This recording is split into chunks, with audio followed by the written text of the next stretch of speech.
Hello? Fitter, happier, more productive, comfortable. Obviously, there's latency, but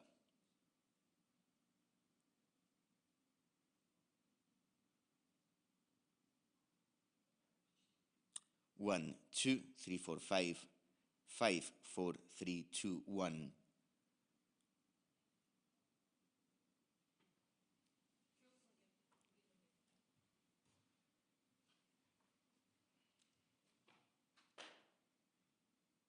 Okay. And I'm going to the kitchen.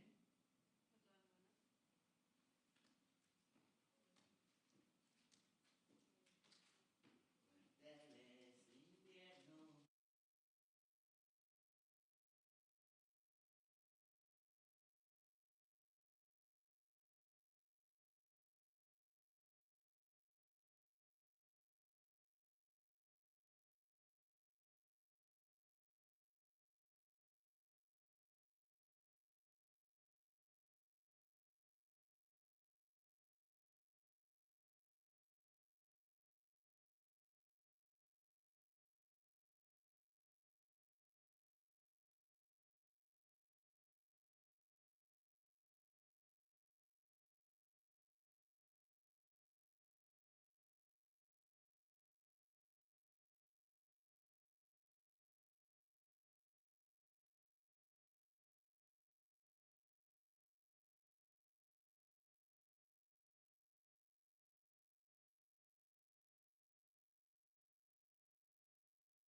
Okay, good morning, everybody. If you'd like to take your seats, we shall make a start.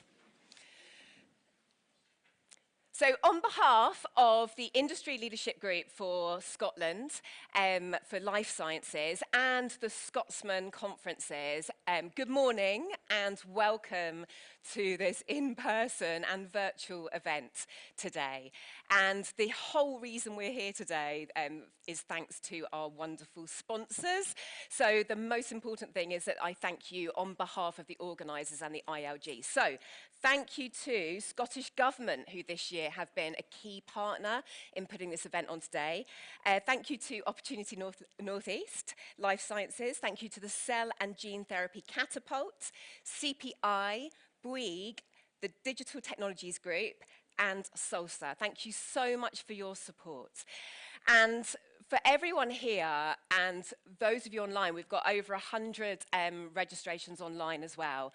I really do want to give you a very, very warm welcome to being back in person, for those of you in the room, after 3 years.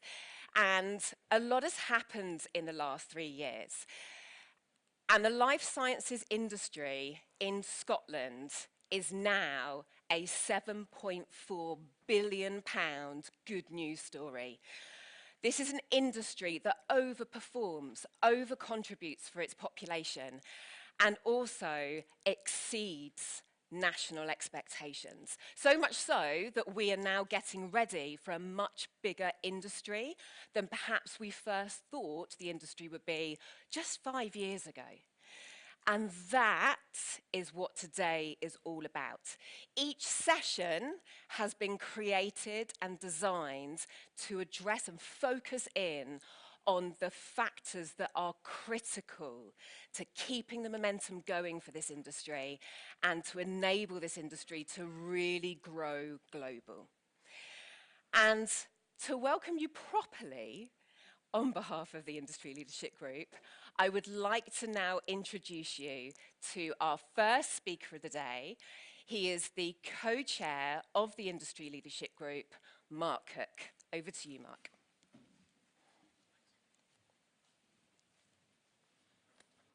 Well, thank you, Alex, and welcome to everybody. Thank you for making the trip to Glasgow. The weather was kind to us, so we're really glad that you could make it today, and we're looking forward to what should be a great day. Today, the intention is this is going to be a celebration of the Scottish life sciences sector, which, as Alex has already said, is overperforming magnificently. The last set of figures that we had, we are performing at 7.4 billion. We know that there's a target of 8 billion, so we're supposed to hit 8 billion by 2025. We are very, very confident that that will not only be met, but will be exceeded. But it will be exceeded by the work that we will be talking about today that will take us forward to another level. So at the moment, we've got about 31,000 employees in the life sciences sector in Scotland. We've got about 700 plus companies in our life sciences sector. This is a cluster that I think is the envy of many other countries. When you look at the size of our country and our population size, we're doing incredibly well. If you look at the predicted numbers for our life sciences sector market sizes around the world, and these figures are kind of mixed between the 2026 to 2030 timeframe. So this is what we have to aim at globally.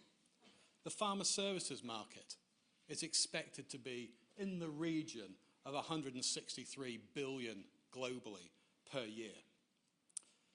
The medical devices and diagnostics market expected to be about 770 billion globally. The digital market, at least 360 billion. And the AAA sector, 487 billion. So when you put it into context that we're doing 7.4 billion, we have a small piece of what is a very, very big pie, which is going to get even bigger out there. And I think that reflects one of the key points that I'm delighted to be talking about.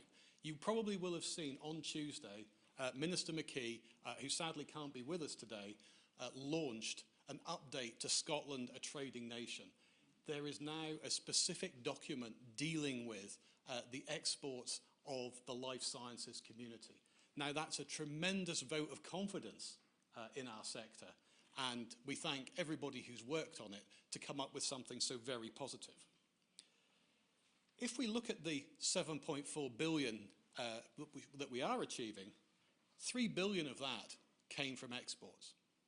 So we're already doing pretty well on exports, but we can do an awful lot better. And when you see the size of the potential market that we've just mentioned, there's so much to go for. So what sectors are doing well? What sectors are exporting? Well, in Scotland, out of our 3 billion, 40% of that was from the medical technology and health technology space. 21% of it came from pharma and pharma services. Pharmaceuticals accounted for 15%, and the agri-tech sector was 11%.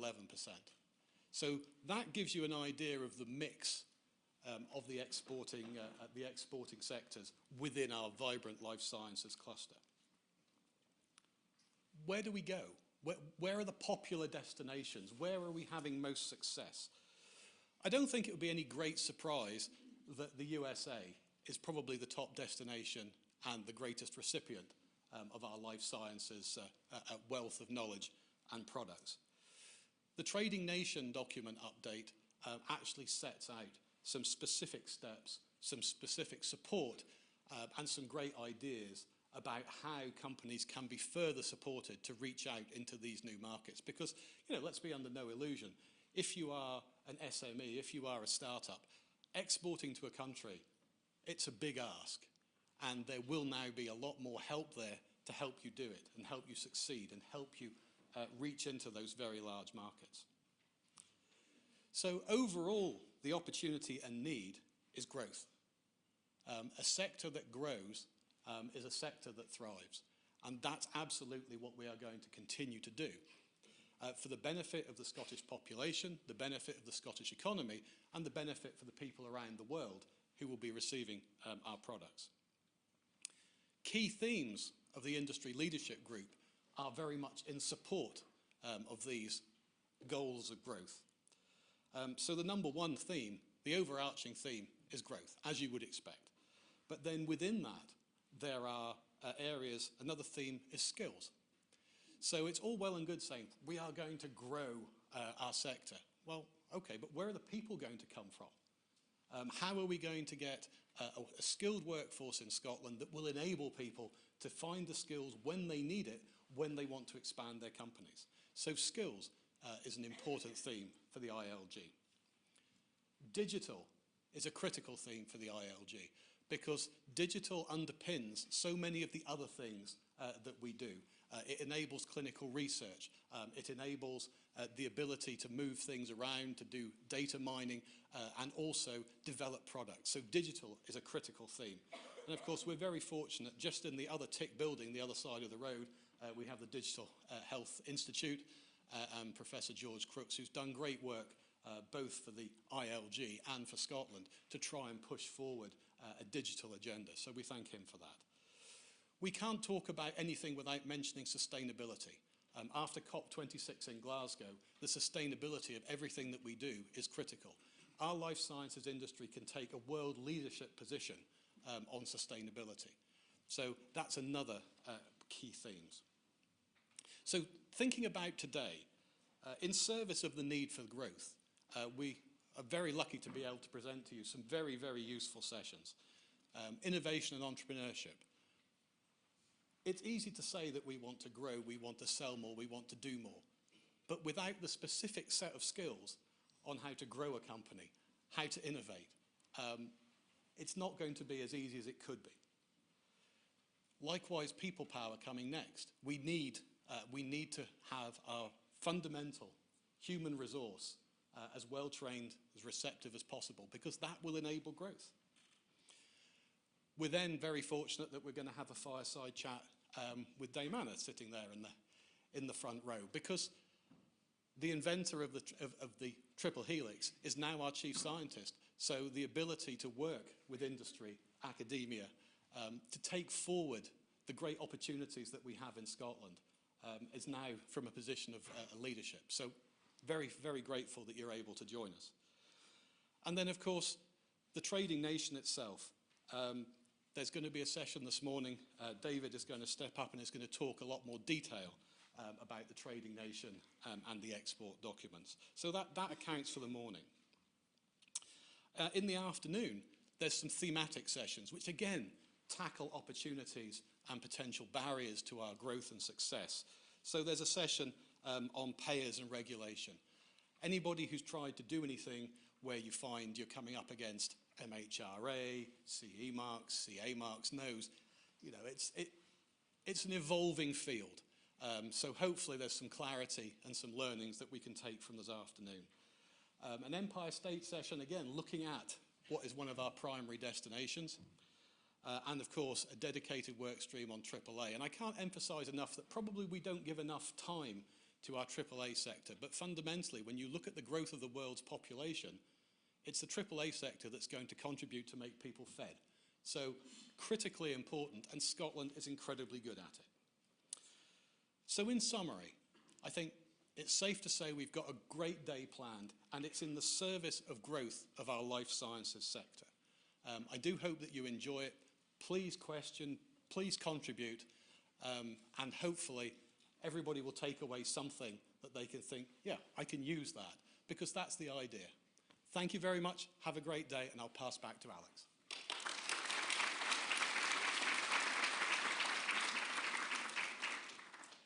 Thank you, Mark. Now, Mark mentioned that this sort of the whole concept of it's all very well churning out research and innovation in academia, but in order to really create an industry that can grow and grow globally and add value globally, that needs to be translated into a commercial entity. And to do that, you don't just need the skills and the capabilities, which Mark alluded to. It requires a whole different mindset. And that brings us on to our next speaker. So our next speaker did her very first PhD at UCL, and then she had some postdoc roles in San Diego and Belgium. So she's had that international experience in academia. But it was the role of senior immunologist that brought her to Scotland, to the Rowett Institute in Aberdeen, to be precise. And in 2004, she founded Nova Biotics. And this was to fully explore both the therapeutic, but also the commercial potential of novel antimicrobials. And she is absolutely at the heart of the fight of AMR resistance. Deborah was actually one of the very first life sciences companies that I was exposed to when I personally relocated to Scotland and I moved up here. And I came from working in massive biopharmaceutical multinationals. And to see somebody that had literally taken compounds at the bench from research and academia at the bench all the way through to scaling a company, getting the finance, doing clinical trials, and even having a couple of products close to launch. I mean, I was absolutely in awe. And when it comes to those capabilities and the skills and that mindset, our next speaker is the perfect person to talk about innovation and entrepreneurship. So I would like to welcome, wherever she is, Deborah O'Neill to the stage on behalf of Opportunity Northeast. Is Deborah here? She's not here. Where's Deborah? I can keep talking about Deborah, if you like.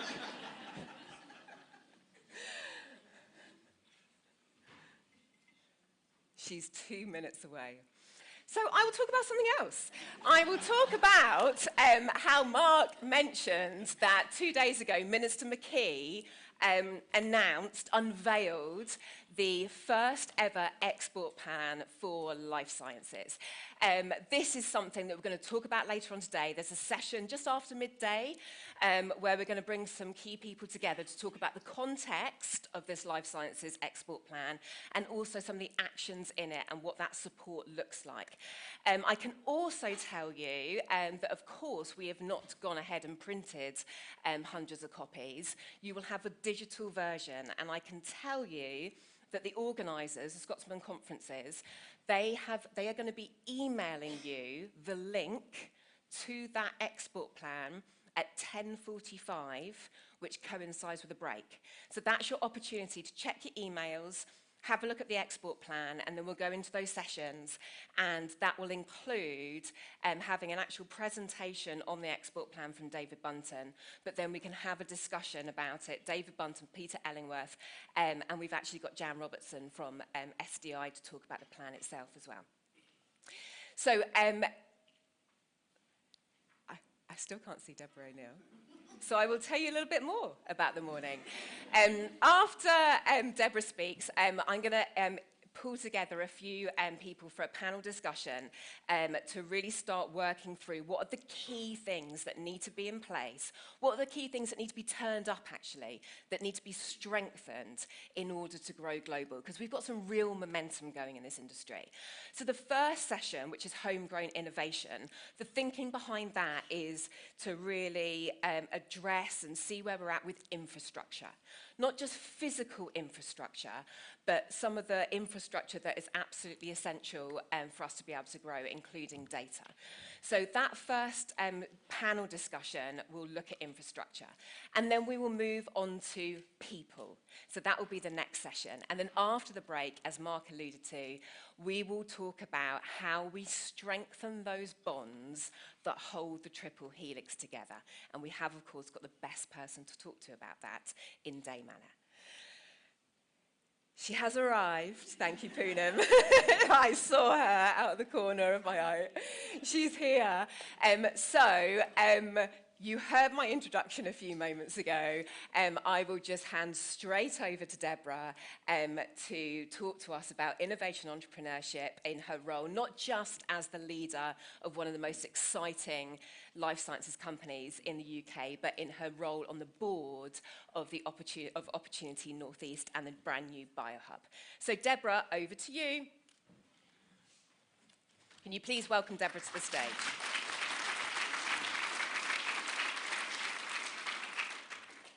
Good morning. And thanks, Alex. Sorry, you probably had to do, I don't know, an extended introduction. Whatever you said, thank you very much. Hope it was all true and all positive.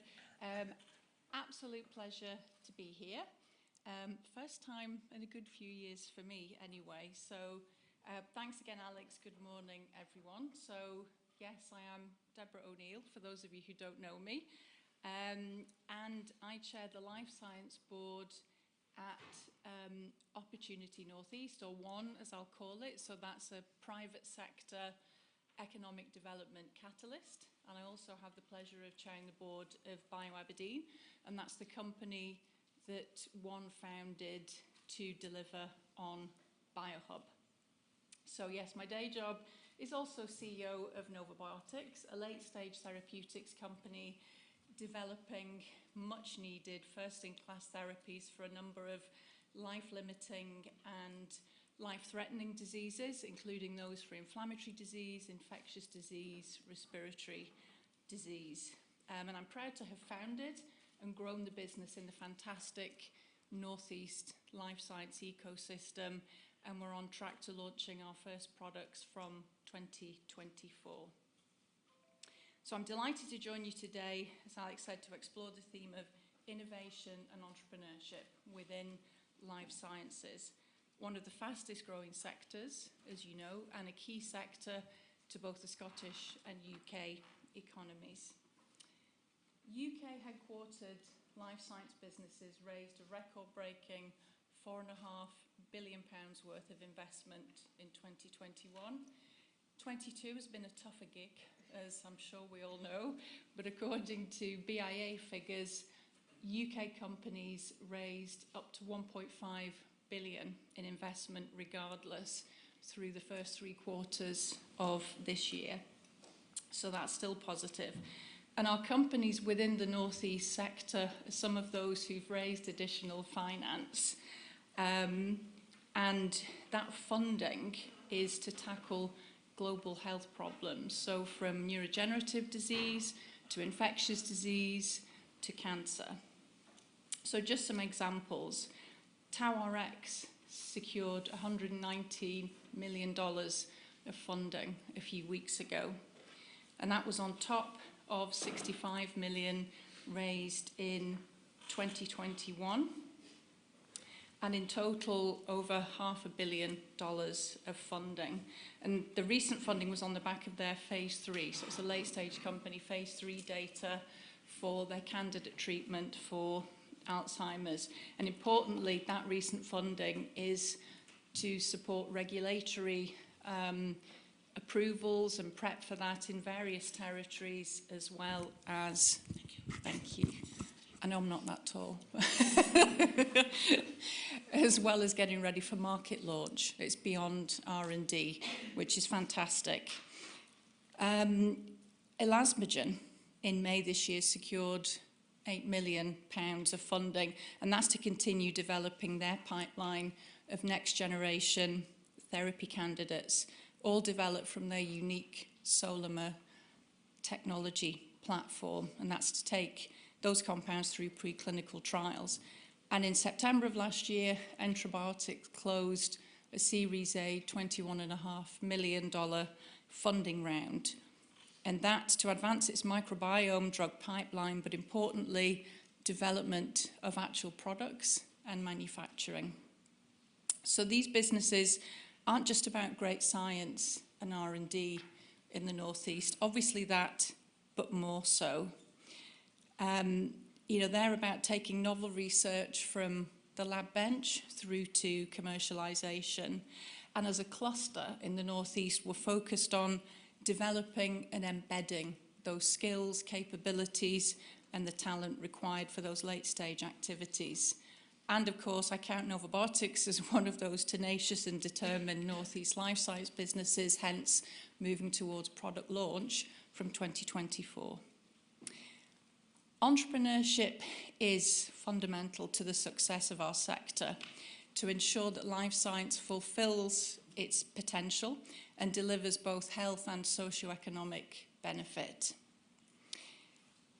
Leaders across our life science companies in the Northeast, both of our universities and NHS Grampians share this belief, and we're embedding entrepreneurship in the heart of the triple helix of commercial, academic and clinical research interests in the Northeast, making a transformational change happen to create one of the most exciting entrepreneurial environments for life science. So, Opportunity Northeast. 7 years ago, the private sector, led by Surrey and Wood, decided to take a leadership role in diversifying Northeast Scotland's economy. An Opportunity Northeast was formed with a 10-year, £64 million funding commitment, a team and resources to co-create, develop and deliver transformational projects, working on a co-funding basis with both public and private partners. And life science was identified as a key growth sector for the Northeast. And we clearly already had research strengths, particularly in large molecule therapeutics, and an asset base, including our universities and research institutes.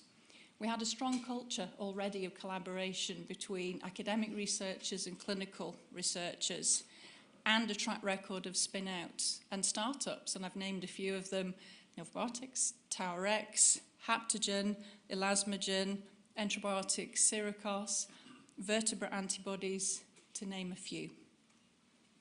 So, those individual companies and research groups have been recognised globally, but life science in the Northeast as a cluster, not so much nationally or internationally. And the missing ingredient was the private sector, a focal point and catalyst for commercialisation of all those fantastic technologies and ideas, business creation and growth. An Opportunity Northeast brought together the existing and nascent life science companies, academics and clinicians, and defined the regional ambition and strategy for the sector. And we are ambitious, aiming to double our company base and cluster with a transformational £40 million investment, and that's to create BioHub Aberdeen. And I think, so if you're okay, Rebecca, to randomly flick through and back, that would be fab. Thumb on autopilot. So you'll see some fantastic images as well.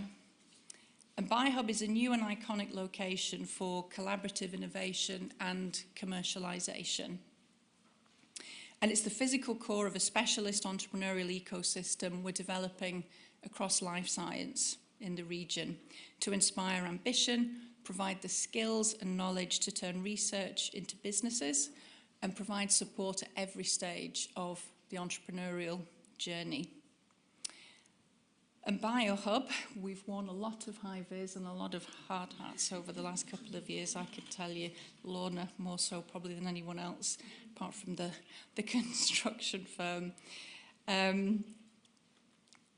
This went through one's leadership and delivery from a concept, as you'll see in some of the images, to an entire business case and a critical industry innovation project within the Aberdeen City region deal.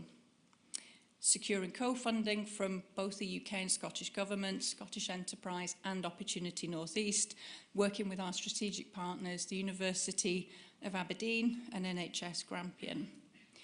We're not just about BioHub and the building, however, although more on that shortly. Over the past 5 years, one has funded and developed dedicated pre-commercialisation and accelerator support, working with our 2 universities and also the NHS. And more than 30 aspiring bio-entrepreneurs have been supported to date by the One Life Science Accelerator. And leadership programmes that have been delivered have also focused on commercial skills for established businesses. We've created an incredibly engaged life science network since One Life Science was formed, and testament to that being not just local, but now Scotland-wide participation at our networking events, the most recent of which, and the first breakfast format was held a couple of weeks ago, sellout event, which is fantastic. And speaking of events, we've raised the region's life science profile with investors, strategic partners and industry leaders, both from the UK and internationally, through 2 major life science summits, the first of which was held in 2020 and the second earlier this year. And here's to 2024 and the next one. And the shared regional vision for life sciences across the North East, action and investment, and this focus on entrepreneurship have absolutely invigorated the sector. I've seen it absolutely transform. And this has created a sense of optimism and real momentum across life sciences. Meantime, BioHub, back to the building, has progressed through design and procurement, and it entered its main construction phase just as the pandemic began. But luckily lots of steel pre-purchased, so we did get lucky at the front end. But fast forward to today, it's even looking better than that. I am very pleased to say BioHub is a real place, it's a thing, and its steel and glass structure is a new focal point on the Forester Hill Health Campus, and you really can't miss it from space as well. It is significant. And this is ready to become the new heart for life science company creation and growth in the region. So what is it? What's in there? There's a lot of glass, a lot of fabulousness on the outside. Well, BioHub's going to provide incubation and collaboration space, custom accommodation over 5 floors, specialist business support programs will be provided, and access to expert networks and investors, importantly. So a whole ecosystem within the larger ecosystem, if you like. And it's going to be home to as many as 400 bio-entrepreneurs at capacity, as many as 40 companies, existing and new companies. And BioHub tenants will be a range of spin-outs and startups, growth companies, companies from the region who are scaling, and also we hope to bring companies into the region from elsewhere who have the same ambition. And this is going to bring new therapies, diagnostics, devices and also health tech solutions to the market. Again, this is all about beyond the R&D stage, creating high-skilled jobs to drive economic diversification, sector sustainability and growth. And BioHub is really the physical manifestation in the Aberdeen City Region's confidence in the sector, in life sciences, and its role in our future low-carbon economy. So as we prepare to open BioHub in spring of next year, we're continuing to build that entrepreneurial ecosystem around it. And beyond the programs that I've mentioned already that we're running locally. So one led a cohort of partners to MIT during the summer to participate in their world-leading entrepreneurship development program, and a second cohort is going out very early in the new year.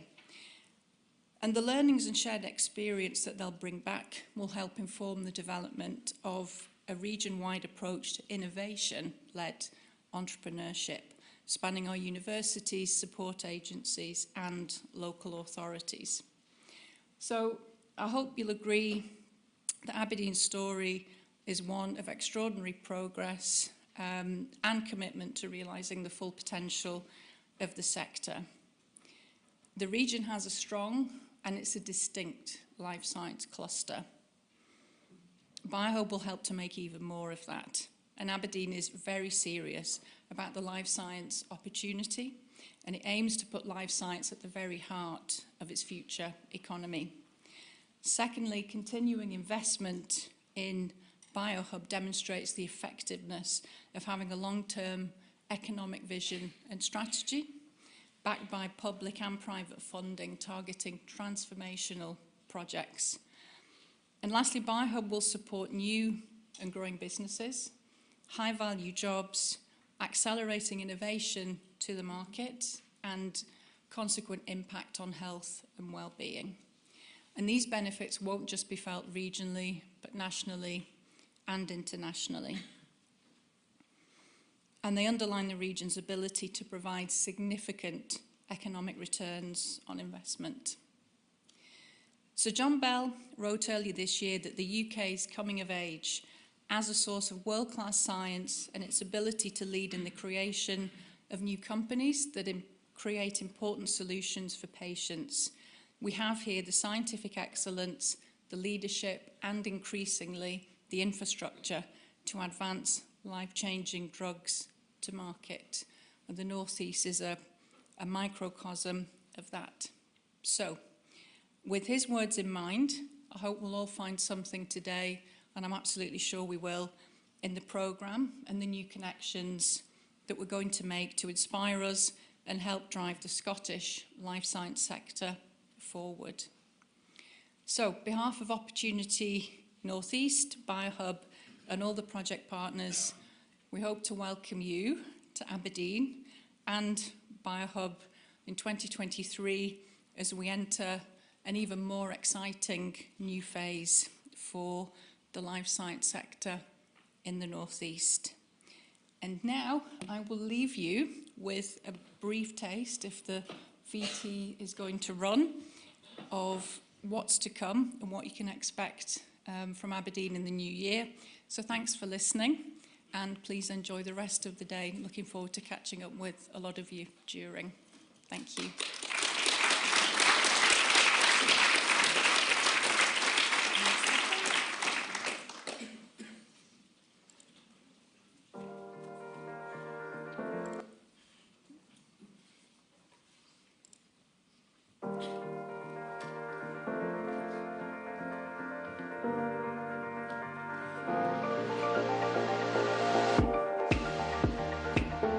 You are the life sciences researchers, innovators, entrepreneurs, and investors, striving to diagnose, treat, cure, and prevent disease.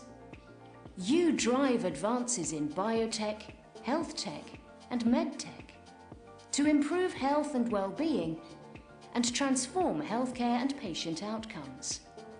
We are creating the infrastructure and specialist support to help you go further, faster. We are enabling you to change lives. We are BioHub Aberdeen, made for you. The place to co-locate and translate world-leading science from laboratories to the marketplace.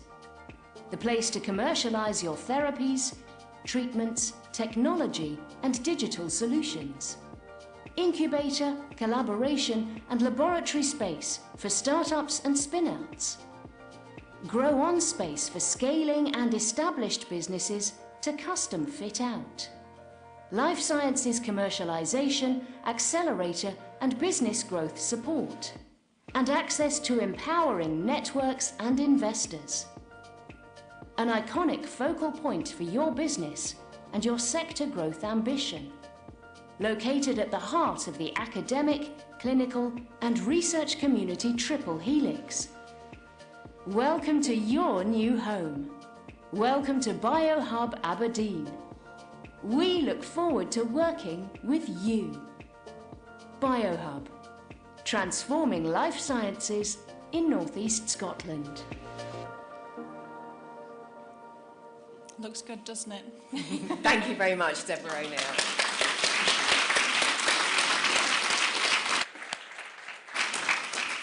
So I think what we've got in the North East is a really, really interesting, really significant example of the outcomes and the results of being so intentional about building a cluster and going end to end from academic research through to companies that have a global footprint. So we've got a really good case example of that intentional approach to building a cluster there.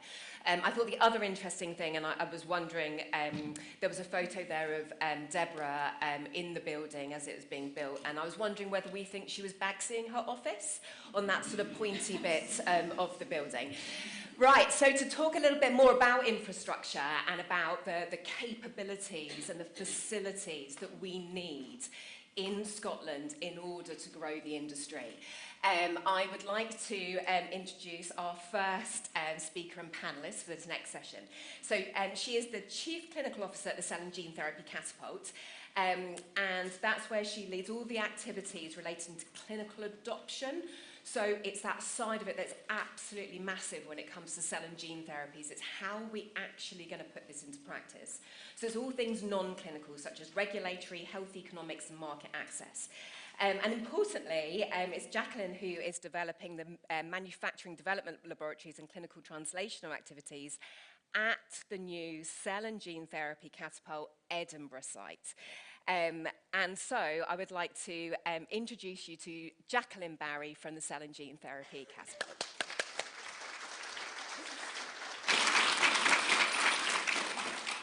Hi, and thank you very much to the organisers for asking me along. I've got a bit of a cold, so I'm going to sound a bit funny, but hopefully I'll get through the day. I'm going to wish through this. It really is a whistle-stop tour of what we're doing here in Scotland with sort of like the new kids in the life science block here in Scotland. So we're part of a catapult network. There's 9 catapults, and you're going to be hearing from one of them later too. And the whole idea is to de-risk innovation and help people develop products into investable propositions and essentially grow the industry. What we actually do, our vision is to produce a thriving industry for delivering these life-changing, and they truly are transformative medicines throughout the world. So, you know, we heard earlier about the role of Scotland and life sciences here in Scotland and its global impact. We want to contribute to that. We work with all stakeholders across the whole value chain of ATMP development, or advanced therapy medicinal product development, from research and development, discovery, all the way through to clinical adoption, something that I'm particularly passionate about. We work with all the key stakeholders, and we hope to overcome the barriers that we see in that sector. So we address them in a number of ways, whether it be investment, which is incredibly important, and coming here and moving part of Catapult, the Cell and Gene Therapy Catapult, to Scotland is actually to grow that industry and to drive investment. enabling ATMP manufacturing innovation, enhancing patient access. So we just do that. We use our in-house experts. There's over 400 of us now, not in Edinburgh. There's only about 8 of us so far in Edinburgh, but it's growing rapidly. But we've got preclinical, we've got health economics, we've got manufacturing development capabilities to move that forward. We have 4 facilities. Our main one is down in Guy's Hospital in London. That's where we set up about 10 years ago. We've got 2 manufacturing facilities, quite different from one another. Stevenage is a purpose-built innovation centre which allows our collaborators to come in, take sizable clean rooms, 100 square metres plus, and develop their own capabilities, develop their own staff, develop their own SOPs, while we provide the sort of safe donut round about that, which is a facility which gives them environmental monitoring, quality management systems, a licensed facility. Braintree is quite a different facility. It's our large-scale manufacturing innovation centre where we can look at innovation and driving innovation in things like viral vector development, pluripotent stem cell development, but at a really large scale. And then there's the baby, which is in Edinburgh. So currently we have a centre, but we're in the process of building 2 manufacturing development labs and an analytical development lab in the new Institute of Regeneration and Repair. And that will open Q1 next year. We'll be validating it at the beginning of the end of this financial year. But it will also have clinical capabilities, so we're hoping to provide regulatory support, health economic support, preclinical support. So I said it was a whistle-stop tour, but what do? We work with policymakers, we work with the regulators, with the payers, to look at how we can actually speed the adoption of these advanced therapies, which are still quite new to the life science industry. We help with development and manufacturing, whether that be process development or actually helping with the manufacture in these facilities. Really importantly, and there's some people from Catapult here today who hopefully you'll manage to speak with, we've managed to upskill about 5,000 people in the last couple of years in these therapies. I've worked with the NHS and produced some e-learning for health modules, and we're working to develop more training there. We're doing a training needs analysis of the NHS staff to understand these therapies. But we've also introduced an advanced therapy apprenticeship community scheme where we've trained over 200 people and have 200 apprentices in that scheme. And importantly, we've got a national advanced therapy skills training network which spans the whole of the UK, and we have one in Edinburgh based out of Rosslyn Cells. So they're going great guns, and I'm sure you could grab Stephen and Ben later and they can tell you more about it. And then in the clinical adoption space, I've been responsible for the coordination of something called Advanced Therapy Treatment Centres throughout the whole of the NHS, throughout the UK, where we want to actually use these centres as exemplars to develop systems for the delivery of these advanced therapies. They're really disruptive. You may have to take cells from a patient, send them off to America for manufacture, coordinate their immunosuppression to receive the cells back so that they can engraft properly. So it's really quite a complex system. So we've been working heavily with the NHS and our industry partners. We've got about 70 industry partners developing these systems. So with that, I'm going to stop because I was doing it very quickly, and I'll hand back to Alex. Thank you very much, Jackie. If you'd like to take a seat, one of the blue seats. And I'd now like to invite our next panellist to come and introduce himself. He is John Arthur. He is the director of the Medicines Manufacturing Innovation Centre just outside Glasgow towards the airport. Prior to joining CPI, that hosts the MMIC, John spent many years at GSK and has really worked his way up from being a process chemist down south in Worthing, all the way through to leading various teams and development teams, and now he's at the Medicines Manufacturing Innovation Centre, which is what he's going to talk to us about today. Thank you, John. Thank you very much. I don't have a cold, but I am English, so I'll still sound funny. Okay, so I've lived in Scotland for the last 25 years. Woo! So I can understand almost everything that I'm told up here. Alrighty. First of all, who is CPI? So I work for Centre for Process Innovation. We basically help companies scale up and industrialise innovation. We are a not-for-profit organisation, part of the High Value Manufacturing Catapult. CPI itself is based largely in the northeast of England, around ICI. It's a spin-out of the demise of ICI, the pharma sector. We have national formulation, national biologics. We have an RNA Centre of Excellence, which is capable of producing 80 million doses of the RNA COVID vaccines.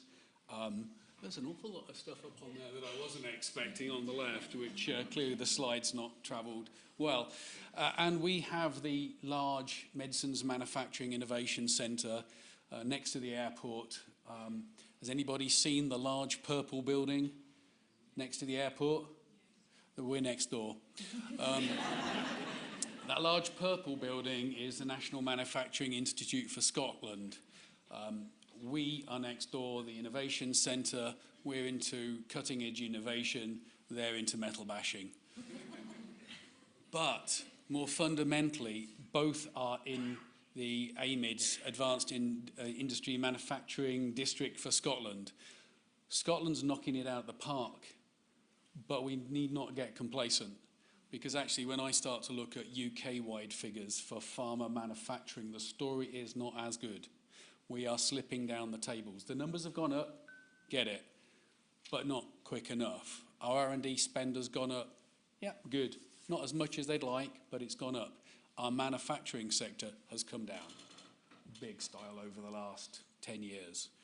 At the end of the day, the R&D spend adds a good chunk of GDP to an organisation. But if you can manufacture and export, that's what you're really in to do. So, why did we build this baby, the Innovation Centre? Well, unlike probably some of the other centres, it's actually closer to a factory than it is an R&D laboratory. So you've got the journey down the bottom, you've got the picture on the left of what we set out to build, and we've not done a bad job. And what we actually managed to build is this, which is a large manufacturing operation. So we've got 4 large clean rooms.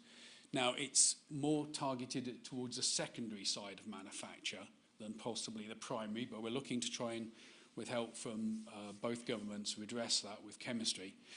But we've got like 4 large manufacturing rooms, and in those we're going to take innovative technology, because the idea is that we start working with the pharma sector as it exists in Scotland today, which is not now biased by 2 or 3 really big, large pharma companies, but it's actually got a range of medium, small and micro companies that have got to go from innovative science, innovative technology, into actually making and exporting stuff. I wanted to plug the facility's net zero credentials, because we are intending to lead by example. So we operate a net zero facility. Now,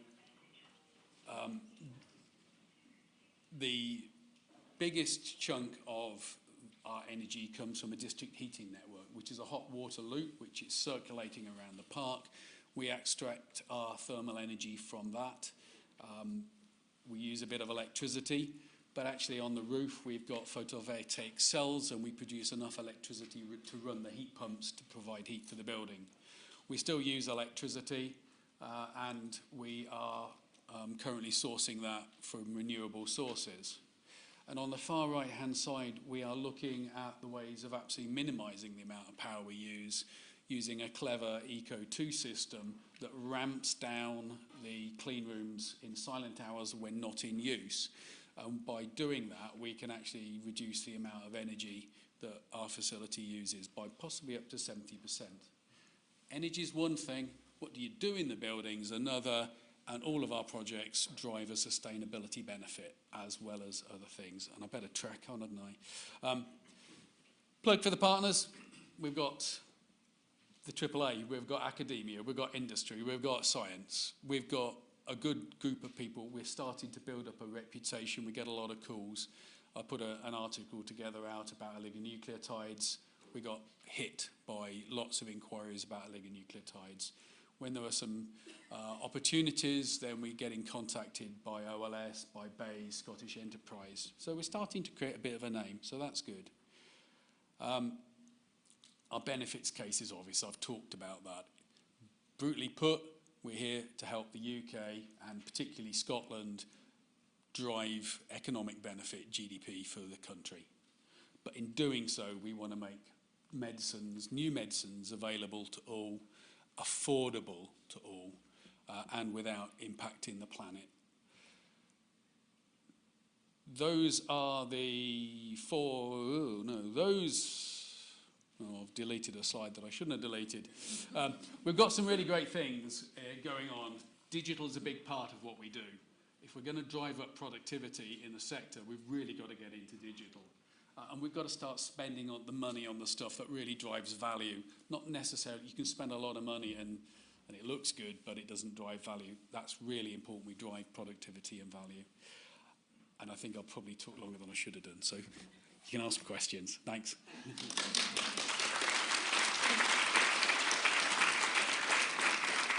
And I'd like to invite Mark Cook back up to the panel as well, please. So I hope you can still see us when you sit down. Mark, I'm actually going to come to you first, actually. These buildings, we've got the MMIC that is launching next week, I believe, John. We're opening it next week. Actually opening next week. There's microphones here, by the way, for each of you. And we've got the cell and gene therapy catapult. Jacqueline, you talked about additional buildings, additional facilities, and you're actually expanding on that site.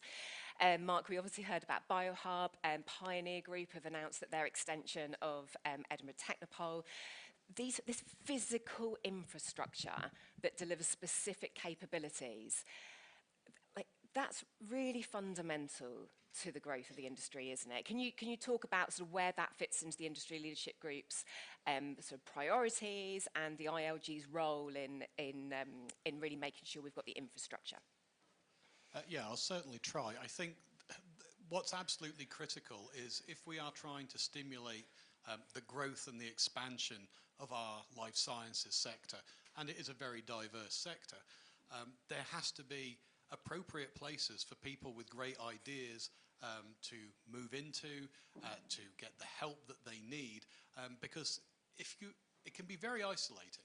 If you are somebody with a great idea, or you're a 2 or 3 person SME, and you're trying to operate in isolation, you're so busy trying to do the day job that you don't really have the support, you don't have people to ask about regulatory, you could be spending a lot of money and a lot of time on consultants, whereas if you actually were in somewhere with a dedicated infrastructure, with like-minded peers all around you to share and develop, you will do better. And what we're very, very proud of is, with the need that we have to grow in Scotland, to grow and fill this massive market demand, that the infrastructure is now evolving to enable academic spin-outs, to enable people with good ideas to get appropriate support and great facilities, which might actually minimise their own need for capital outlay initially, because they'll be able to use what are centralised facilities.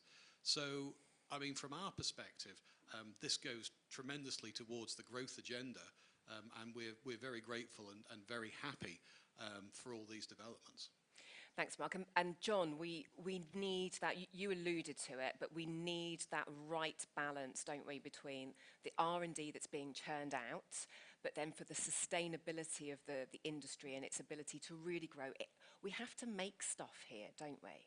So we need to get that right balance. What you alluded to it. What's that balance looking like at the moment? And how much do we really need to address that manufacturing and scaling side? I think there's no question that we haven't got that balance right. Sir John Bell set out in 2017 a strategy, a life sciences industrial strategy that looked at trying to anchor new manufacturing.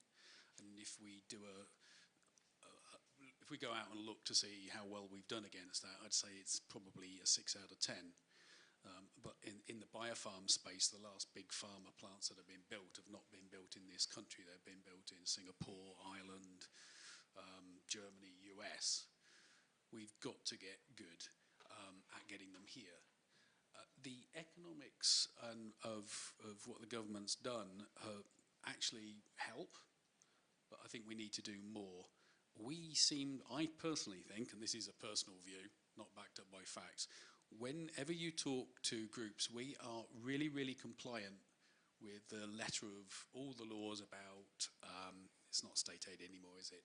The equivalent of that. Whereas when you look to some of the others, they're more in tune with the spirit of the law. We implement these things very rigidly. And I look at some of the monies that go to facilities in other countries and I think, well, we'd never be able to do that. So how can they do it? Because once upon a time, we were all under the same guidance. So I don't know. I think we've got to get more entrepreneurial. We've got to work together. We've got to, at the end of the day, manufacturing companies take an enormous risk when they build something. They often build it before they actually need it, and sometimes they don't ever need it. So we've got to really help companies de-risk that. And if we can provide facilities that help that de-risking, like us, that we can start by doing things, so you can get a foot in the door before you need to open the door wide, then I think that helps. And you're reminding me of quite a few companies that I spoke to recently, and a number of them were saying it's all very well, growing our export capability, but actually we need to be able to deliver on that service, and we need to grow in Scotland and have the buildings. And that sort of point about being entrepreneurial as well. And one of the most striking examples is, the company Antibody Analytics. They can't be here today. They actually bought a B&Q in, I think it's Hamilton or Motherwell. They bought the B&Q and they have turned it into an antibody lab and scaling facility. That was the way they scaled. So I think, maybe we do need to be a bit more creative with some of the businesses, but the sort of manufacturing side of it is really fundamental. And it's not just, I think, obviously we need to be able to make stuff, but Jacqueline, I think the thing I'm also really interested in from your sort of UK perspective is actually selecting what Scotland is making. So I know we've got grand challenges going on at the MMIC, which are about efficiencies to do with supply chain, but the Grand Challenge 3 with oligonucleotides, this is stuff that we don't know what that looks like yet. And of course, advanced therapies and cell and gene therapies, this idea that we have, we're talking about an area that is so cutting edge. You've talked before about how we already had some really great capabilities in Edinburgh. What do you think it means for Scotland to have the cell and gene therapy catapult here now for that specific cutting edge part of the industry? I'm hoping what we're going to achieve is just a real... We hope to build the cluster. That's what we want to do. We know there's fantastic science throughout Scotland. We heard about Aberdeen, Edinburgh. There's a real accumulation of ATMP knowledge, also through in Glasgow. But importantly, and I think that's what made the decision about us coming to Scotland, the Central Corridor has this wealth of pharma services and CRO offering. Something like 75% of all the QC space for advanced therapies is in Central Corridor in Scotland. So what we aim to do is to take those really embedded industries and showcase their expertise globally, but also use them to help the developers to move along that pathway. They know how to test a master cell bank. They've done it hundreds of times, whereas an academic spinning out doesn't know that it's going to cost you £500,000 to do some testing. And will it satisfy? So if you can build that cluster and get people really working together and using the innovation that's there with the industry, then you're going to accelerate everything. And I think what I found fascinating about your presentation, Jacqueline, was just starting to visualise the logistics involved as well. And you said that you've been working with the NHS on that. Can you just tell us a little bit more about that level of collaboration and the NHS preparing itself from the experience you've had? Yeah, sure, and I think it's critical. I really do see it as a jigsaw, and if you don't have all of the pieces, you just get a blockage in the pipe somewhere else. So we looked and we saw that the NHS was going to be a big blockage if we didn't fix it. These are expensive therapies. There was one approved a couple of days ago, and we're talking £3 million. However, if you think about the cost, both for the person and society, of someone who's on diabetic drugs or whatever it might be for their entire lifetime, that constant trips to hospital, that constant worry for, you know, their health. If you have a gene therapy that cures them, I always resist saying that, once, it may be a large cost, but the societal benefit is immense. So the NHS needs to be able to take its budget, which it gets annually, and look at this and spread the risk, perhaps with the developers. And we think it's really important to work with the industry, because it has to be a shared risk. And the NHS isn't really set up to do that just now because of the way that budgeted. But also the staff haven't the knowledge for how these products need to be delivered, the planning that's required, the scheduling. So we think it's really important that industry, again, collaboration is key, works with the NHS, and together they come up with the solutions. Because these are the sorts of treatments that are going to massively hit the press, aren't they? You know, when they start coming close to market and launching. So we as an industry with the NHS, we need to be on the front foot, ready to understand how we're going to adopt them. I'm just going to ask to see if there are any questions from the audience, and if there are, have we got some microphones from the Scotsman? So if you've got a question, can you raise your hand, and we'll get a microphone to you. Thank you very much, Becca. In the meantime, can I ask about digitalisation, John? So I think this is I'm increasingly becoming fascinated with the whole concept of digitizing biology and lab processes all the way through to digitalizing the whole process. This is something that the MMIC is really starting to focus on as well, isn't it? Yeah, it's one of our big strategic themes. So I'm not going to go to the lab process or the R&D bit, right, so frankly I don't understand that. In terms of the manufacturing, you've basically got two things. Once upon a time, it used to be physical movement of materials and paper. Now it's the physical movement of materials and data. And if you want to get good and you want a slick and efficient supply chain, you've got to get good at not just capturing the data, because let's face it, we've been doing that for years. We've got very little that's analog anymore. It's all digital. But it's then how do you use that data? How do you use it efficiently to improve the productivity of your manufacturing, but probably more importantly, make sure that when you've made it, you can get it out the door and you can get it to the patient as quick and efficiently as you can. We waste enormous amounts of money in the industry with stuff that sits in warehouses that has been there for a very significant amount of times. In my previous company, GSK used to sit with a couple of billion quid's worth of inventory across the world. That's not a good use. And that's just simply because we don't have the visibility of the supply chain. We are not as slick and as efficient. And it all goes back to capturing the data early, reducing the length of the supply chain, getting stuff out the door slick and efficiently. And that's a lot about what we're doing, particularly in our Grand Challenge 2, which is all around packaging products for clinical trials.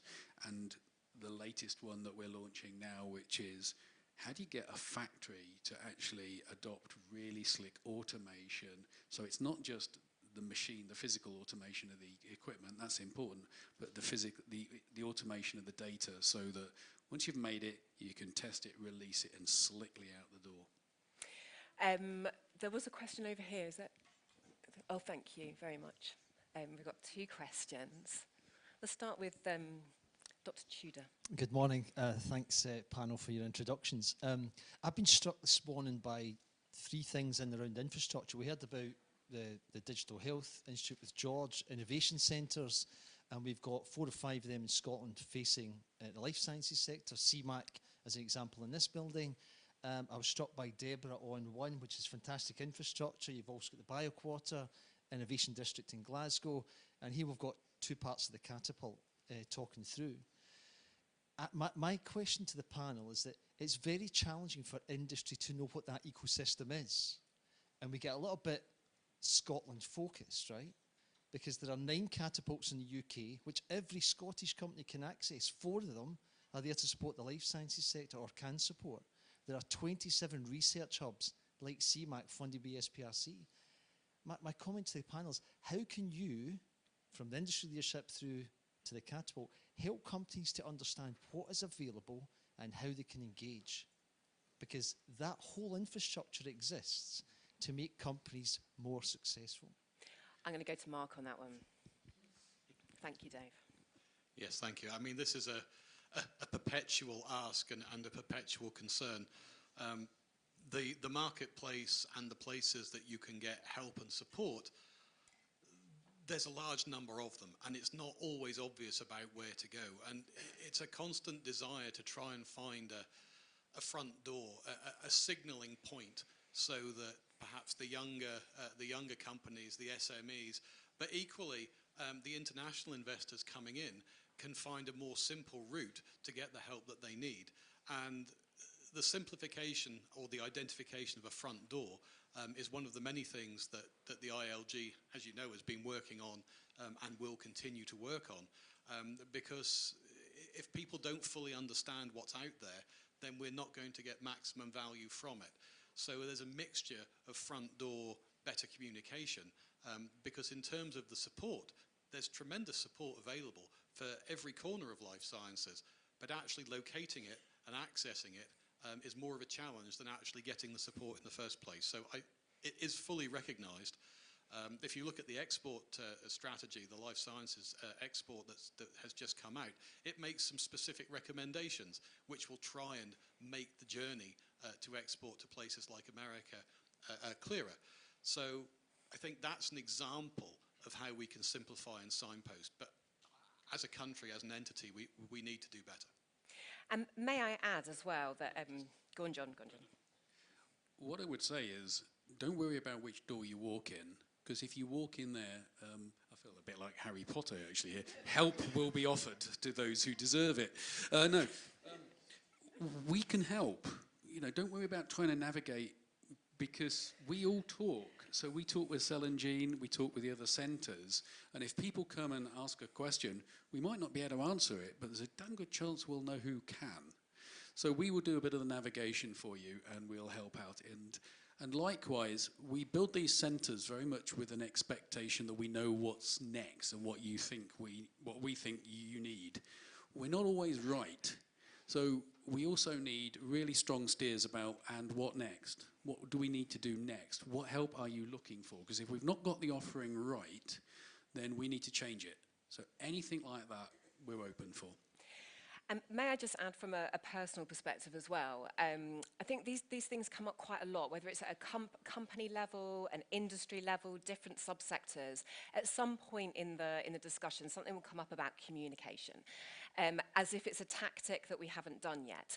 I think there's a fundamental opportunity to have more of a culture of proactively communicating as part of the industry about lots of things, because people don't know what they don't know as well. So I think the ownership is on us to take that first step and create that culture of, do you know what, we are going to shout about all the things that we've got to the right people and educate them and nurture them along the way, so that when they are ready to engage with the service, it could be in 2 years in the future, actually we've done that groundwork for the whole market. Thank you, Dave. Dame Anna had a question next. Thank you. Just on this general point, if I can add, I think we need a cluster of clusters. I think you just said it, cluster Scotland for everybody. And I think that the Harry Potter was just right, entering cluster Scotland. But what I wanted to ask or comment is more specific for Jacqueline. I wonder, adoption is difficult, we all know. Adoption of something as complex as what you're doing is even much more difficult than adoption of normal things. Is there a third party you haven't mentioned, which is institutes, universities, science, academia? We talk about triple helix. You can't expect a very busy NHS at the at the coal face to do it alone. So I would like to propagate that very important group of people, clinician scientists, who are equally comfortable in the basic science laboratory and in the clinic. They will translate this difficulty. We need to grow more of those. Can I just, so the Advanced Therapy Treatment Centre network did exactly that. It was the triple helix. It had your academic scientists and developers, the NHS and industry working together and seamlessly, because there's no point a clinical academic producing a product that you can transport across the corridor. That hasn't got a shelf life that's going to be industrializable. Whereas actually if they were working together, they were doing exactly what you were saying. It was making products that the NHS could more easily adopt. And actually the NHS had a voice in saying, why are you giving me things like this? It's not going to work. We need something with a shelf life that we can work with. We need something that can be administered in a theatre without needing 10 experts to do it. So that's exactly what we were trying to do, and I absolutely agree. Thank you. And I And was one just last... going to say, from sorry, John. MMIC's point of view, we work very closely with the University of Strathclyde is one of our academic partners. We work with Manchester, Queen Mary, Imperial to do all of that, but we could do more. I absolutely recognise that. Oh, we also do stuff with the NHS as well to try and help. I should have mentioned the Scottish Outreach Programme, by the way, which The Scottish...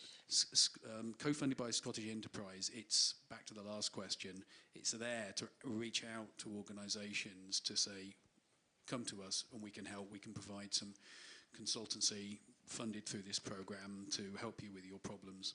Okay, thank you, John. Mark? Sorry, I just wanted to add that this is, not supposed to be a revolutionary thought, but everybody in this room and everybody in our life sciences community is a mentor. You will always find somebody who knows more about the problem than you do, but equally, there are a large number of people who don't know as much as you do, no matter what the problem is. And if we are a genuine community, a genuine cluster, then we need to network better, we need to ask each other questions, and we need to support people through, because everybody has something that somebody else doesn't know that they would be grateful for. And what will gel us together, is to ask and to share. Thank you, Mark. One last question from the audience here, from Poonam. Thank you. Useful, insightful morning. I think following on from the discussion of Damon in terms of NHS, the other issue that a lot of companies face and which we saw a lot of progress in pandemic days is a regulatory aspect of things. We are a highly regulated industry. No company can move anywhere without regulation. For an SME or small companies, which you say start from 3 people to 10 people or something, London is still too far. And quite a lot of the time, they are in sort of independently, despite the network and mentors available. It's left to the companies to access that facility, to access who are, and there are some consultancies that they rely on. From the industry leadership group and the organizations that are doing excellent work, is there a plan to bring that front door to regulatory process somewhere closer, or a central facility where companies can at least go for that clear guidance or pathway or process, whether it's NICE or whether it's MHRA or something, which we are missing in Scotland. It's there in London, and there are individuals, but what can we collectively do? I think that panel's views will be helpful. Well, and again, that's a great point. There is, as a sort of subgroup of SHIP, there's an innovation regulation group. And that innovation regulation group specifically looks at these problems, at ways that we can improve access, improve the awareness. There are places within Scotland and wider where you can help. There are trade bodies who are experts in regulation, because I think it's worth mentioning that regulation is not a devolved matter. It's a Westminster matter. So we need a national presence to try and make sure that what comes out is for the benefit of all industry, but especially for Scotland. So the ILG is very aware of the problems with regulation, and it shows up constantly on several of our work streams. And we feed this information back, and we're looking for constructive solutions. Jacqueline, did you want to add to this?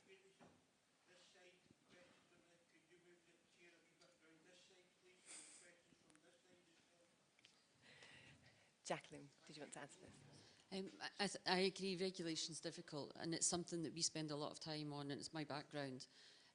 So, you know, on the ground, help for developers at a really early stage, academics producing something, getting them to understand the importance of buying into that really early on, whether that be a competent authority, the MHRA, or whether it be understanding what's going to be needed for reimbursement is really important.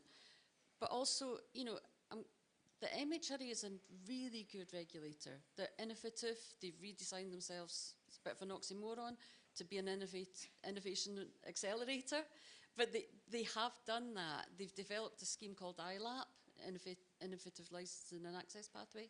So they are open to discussions as well. You know, so I think also getting that, and you no longer need to travel for meetings, so it's a whole lot easier. They do it by video con. So I think approaching the regulator at an earlier stage is also important, and I don't think people do that enough.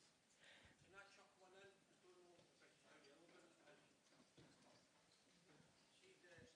See, you talk about the NHS and tech and all that.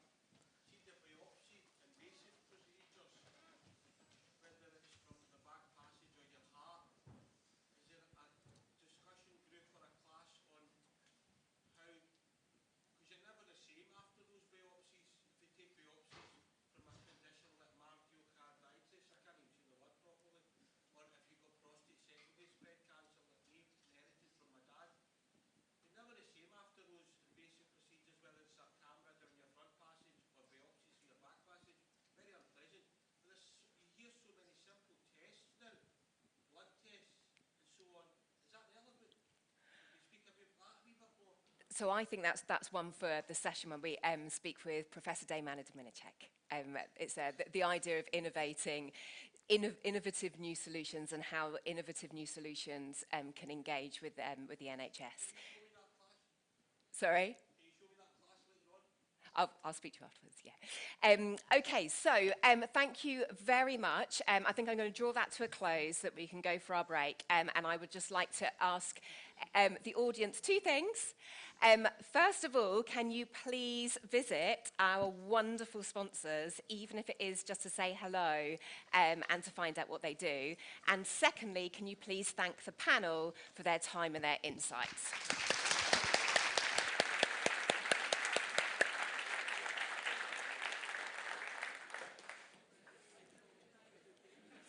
We'll be back about quarter past. Yeah.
How are you? Yeah, fine, thank you. Thank you for your question earlier.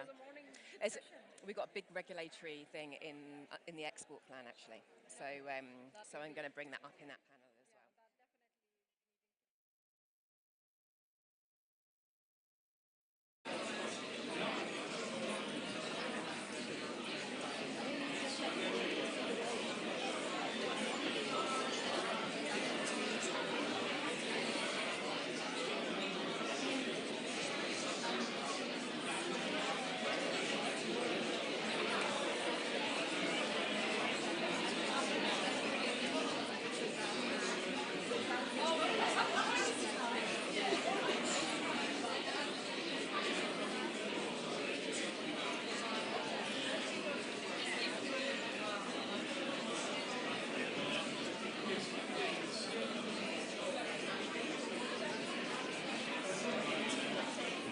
Okay, welcome back, everybody. If you'd like to take your seats, that would be excellent.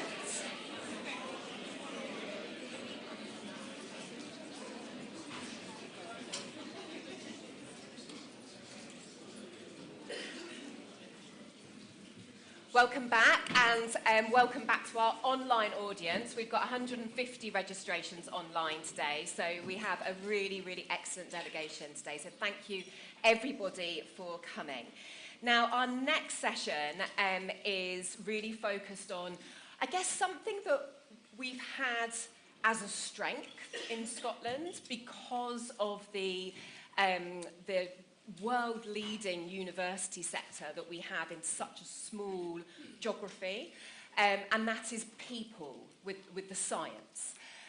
But as the industry grows, not just in size, but the breadth of the industry and the different capabilities that we need to bring in, we have to keep on top of this and make sure that we have the right people with the right skills. And so for this next session, we have 3 panelists to discuss some of these topics. I'm going to open it out to the audience as well for questions, so get your thinking caps on. We've got a really excellent panel today. So I'd first of all like to introduce down onto the stage, onto the panel, Yvonne Crabb.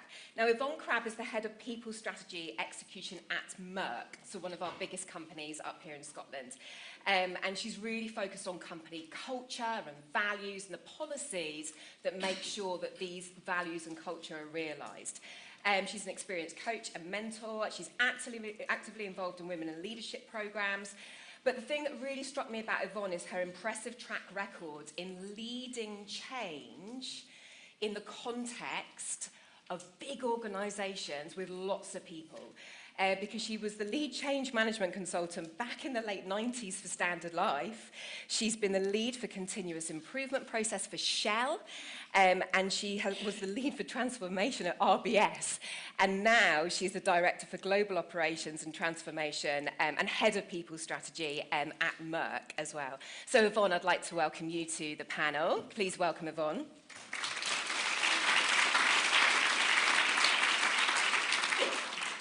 Our next panellist is Dr. Ali McIntosh. Now, Alison is the director of the Scottish Universities Life Sciences Alliance.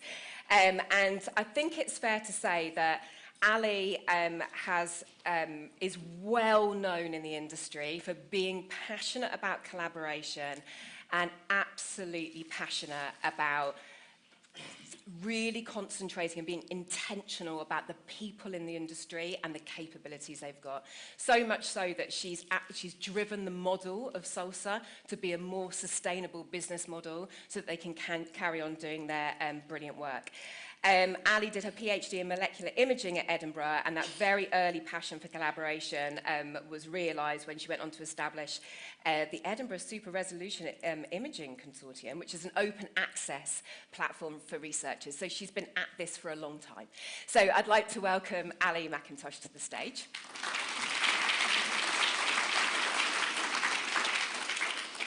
And our last panellist is Dave Tudor. Dave has more than 20 years' experience. Actually, His 20 years started off in GSK, working in various leadership roles. Dave has that experience of being in a leadership role in charge of lots and lots of people and being able to keep an eye on their capabilities, their skills, and their motivation to contribute to the life sciences industry. He's now the managing director of the Medicines Manufacturing Innovation Centre. So now he's sort of really shifted into this space of what is the cutting edge capabilities that we need, what are the skills, what are the people we need. But he's here today as director on the board of DTG, the Digital Technologies Group.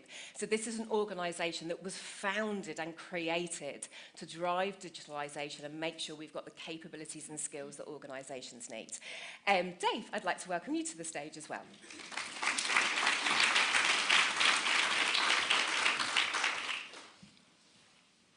And actually, Dave, I'm going to start with you. I'm going to come straight, because we've talked about digitalisation has come up today already, whether it's from digitising biology all through to, you know, as John Arthur was talking about, digitalisation of processes and manufacturing. Can you just sort of expand or sort of give us your view on what this means to the industry? Help us navigate the role of digitalisation and being able to do it in the life sciences industry and for the future of the growth of the sector. No, good, thanks, thanks Alex. I mean, the picture I would paint here in Scotland in this sector is that, can you imagine a world where our diagnostics is even better than it is today, where we're driving that clinical studies part of our sector?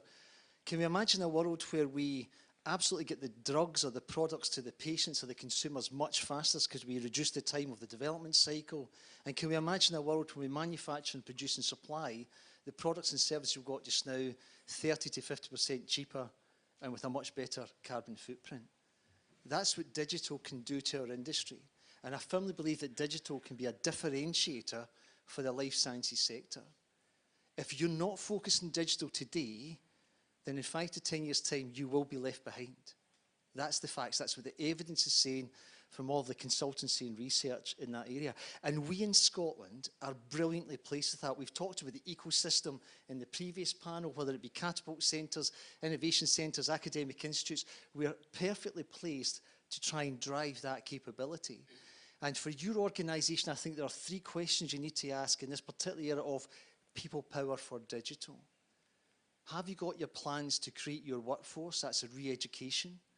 Have you got your plans of who you're going to partner with? And are you clear on how you're going to buy the resource? Your workforce will need to be re-educated in what is digital? How do you drive the change? You will need to look at partners to help you get through things because you don't want to pay for it all yourself. You can partner and get some value from that innovation ecosystem we've talked about. And you're going to have to make some purchases. Deep analytics, machine learning, AI, predictor models, which is important in that development cycle, will require the specific skills to do that. And so you're going to have to make some really good choices. And we in Scotland are in a brilliant place with the systems that we've got, the academic capability, and the type of industries that we have in terms of the growth machines that are coming through, where we can make a real difference in digital. It's an exciting time. Can I just pick up on that, Dave? Can I ask, again, help us sort of navigate this opportunity with digitalisation? Is this a working towards thing? Is this like an aspirational thing of we can do things much better? Or actually is it more urgent than that? Is this actually we have to go this way in order to deal with inefficiencies or problems that are holding us back? Yeah, so, thanks, Alex. I mean, we're working with about 20, 25 life sciences companies in the Digital Technologies Group. And when we are engaging with industry, we see the good, the bad and the ugly, just to be very frank with everyone. We don't see the great. Nobody has cracked Industry 4.0. But we see companies that are making great progress, companies that are starting, as companies that have got their head in the sand, to be frank. And my advice with the companies we engage with, you've just got to get started, rapid cycles of improvement, asking 4 basic questions. Have I got the operational technology in my company to actually provide the data that I need? Once I've got the data, am I harnessing the data and making it work for me? Then you can plug and play all the different tools and applications that digital come. And fundamentally, have I got a cultural shift going on? You want to get the perfect push-pull model between the leaders understanding digital and the workforce really grasping it and moving it forward. And once you get rapid cycles of improvement, you start to move the momentum in the organisation and you start to drive real digital change. Thank you, Dave. And you said the word change there, because this is what we have to accept that it is. And Yvonne, you spent many years leading change, and as I said in my introduction, what's really striking is change that involves lots and lots and lots of people, and also Dave mentioned sort of the workforce there. So from your perspective at Merck, the workforce is changing, isn't it? Digitalisation is one part of it, but it really is changing, isn't it? Can you talk a little bit about how you're managing and leading that change in such a large organisation? Yeah, absolutely. Thank you. So if you think about it from a customer's perspective, when they first interact with us, they're now sending information on a digital platform, things like iNet. Our end product is going out to them as a report. No longer is it a great big long paper and in the post. It's now an electronic version of a certificate of analysis. So there's an expectation now for it to be more digital. And in between that process, how do we track how well we're doing? So how do we know that we're on time? We've got things like electronic notebooks now. So gone are the days when we had loads and loads of paper. So we're definitely moving to more of a paperless environment. So the workplace feels different for those that have been there for a while. So they need to adapt to that change. And in all of that, then we do need different skill sets, because not everybody knows how to use things in Excel even, for example. They know how to do the very scientific aspects of their role, but this transition from our paper to an electronic notebook, it wasn't obvious how to do that. You'd be able to do fancy things in formulas and whatever else. So that was a different skill set that we felt, hang on, we need people to help us do this. And within, even just sort of looking at the products and the services, over the last however many years, what we see increasingly is actually this isn't just sort of pure biology based. Actually, we've got engineers coming in and then data scientists as well. Absolutely. Are you seeing that within Merck? Yeah, definitely. And to echo what Dave was saying earlier on, we've now have got our own digitalisation automation programme. That started off with 5 people. We're now up to sort of 20 plus, and we're identifying where those gaps are. And it's very much in that digital analysis of data, which is a different skill set altogether. So really where I'm trying to encourage the business is around how are we advertising for the types of roles and skills that we need, because our job descriptions maybe don't include those. So the things that we were asking people to do before aren't really the same things that we want people to do today. And I actually think it's more exciting, and it might maybe attract different skill sets into the workplace that maybe had never thought of coming into science industry before. So that's the work I'm doing with the colleges and universities to let them know a little bit more about it's not just lab-based work. We're much broader than that in terms of the other roles and skills that we need. And as we're growing, you mentioned earlier on about how much we're growing, therefore we need that support mechanism too. And Ali, you, through Salsa, you get to engage with the workforce quite early on in their career. So what's your current experience at the moment about, whether it is about educating people about other roles, and also the other thing I'm always wondering is whether this is about bringing people into life sciences from other disciplines. What's been your experience recently?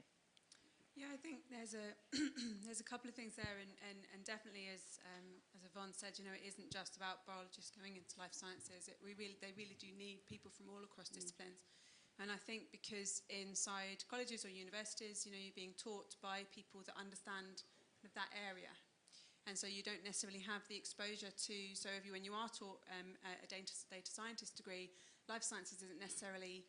You're not exposed to it. It's not seen as a place that maybe you could move into, or a place where you could have a really great career. So I think it's about trying to showcase across all of the different disciplines within the universities and the different degrees what's available inside life sciences. And I think the companies have an important role there in the job descriptions that go out, and then the educators at college and university level have a role there, and we need to be helping train them and show them what is available. So it's what companies are available, what roles are available inside those companies, but also something that we've talked about and we've found talking directly to graduates is that they, and even postgraduates, even people that have done PhDs and have a postdoc, they don't think that they have the skills to go and do some of these jobs, and it's just madness. You talk to them and you just think, are you crazy? But it's really hard. I think they just think, well, I've written a thesis, but that doesn't mean I can project manage. It's like, no, yes, it does. And, I've supervised students, that doesn't mean I can manage people. I was like, no, I think trying to help the people coming out of these education institutions to understand what their skills are and where they can be used is a role I see that is really important for SALSA, but also more widely across the piece, really. And we've sort of talked about, actually, while we're still on this this subject of digital, Dave, so when DTG are working with these different life sciences companies, can you just give us a flavour of the sorts of, you said companies need to be ready to make purchases, but then they probably also need to be ready to hire slightly different people, potentially, or outsource. What are the sorts of jobs that, maybe a biology-based company would now need to be preparing themselves for over the next 3, 4, 5 years? So normally when we are engaging with companies, there are two different strategies that we have to deploy. There's a general re-education or explanation as to what digital is. So we do a demystifying digital, and that normally gets everyone aligned, because one of the challenges when you get into a company is that if you've got a leadership team of, say, a dozen people, they've all got a different view as to what digital is. And if that leadership team are all slightly not pulling in the right direction, it can be very dangerous. You can waste a lot of money and waste a lot of momentum. So we look at digital leadership, and demystifying digital is important in terms of education. The specific skill sets that we then normally see are in 4 different areas. So there's the data analytics, the ability to analyse data in a very sophisticated way. Now, you can normally find that there are some chemists, chemical engineers, biochemical engineers who can be trained in that area, but just as often as that happens, you have to go to the market to find. And we're very lucky in Scotland because a number of the academic institutes now are actually bringing that particular skill into the core scientific degrees, which is great. But then you get into things like computer systems validation. It's a very difficult regulator thing. When you actually think about what Industry 4 is, you're going to connect all of your data systems together, and you've got to make sure that the output from that connection is validated. And so the regulator's going to ask you hard questions, so you need to be well prepared in that particular area. And then in the whole world of control strategy, at the end of the day, much as it pains me to say, but almost every biological manufacturing plant in the world has at least one batch failure a year. Sometimes they have more than that. And a typical failure batch is about £1.5 million for a large pharmaceutical biological product. So there's a huge waste in how we manufacture biologics just now. And if you actually went to the 4 or 5 large biological companies in the UK, the level of control strategy that they have just now is very, very low. And they're relying on human beings' experience, paperwork, and procedures and systems, as opposed to trying to control that in a much more sophisticated way. So those are the sort of thing: control strategy, validation expertise, data analytics. And the final thing I would say, just not to lose this, but one of the risks on the world of digital is you leave the back door open. And in my previous company of GSK, we'd be getting about 22,500 cyber attacks per day. Okay. So you've got to make sure the back door's not left open. There are people that are trying to come in and pinch your recipes, pinch your knowledge, pinch your IP. And I won't point where those countries are. You can probably work it out yourself, considering we're being videoed. But you've got to make sure your back door's closed. And your IT system is normally closed very well by things like Microsoft, and Apple will close that for you. But when you connect operational technology, you find things like boiler houses, utilities pumps, and you can see some of the big examples of water companies being attacked in the US and the UK in terms of cyber security. So it's important you close the back door. So Yvonne, Dave sort of talked about some of the specific roles there.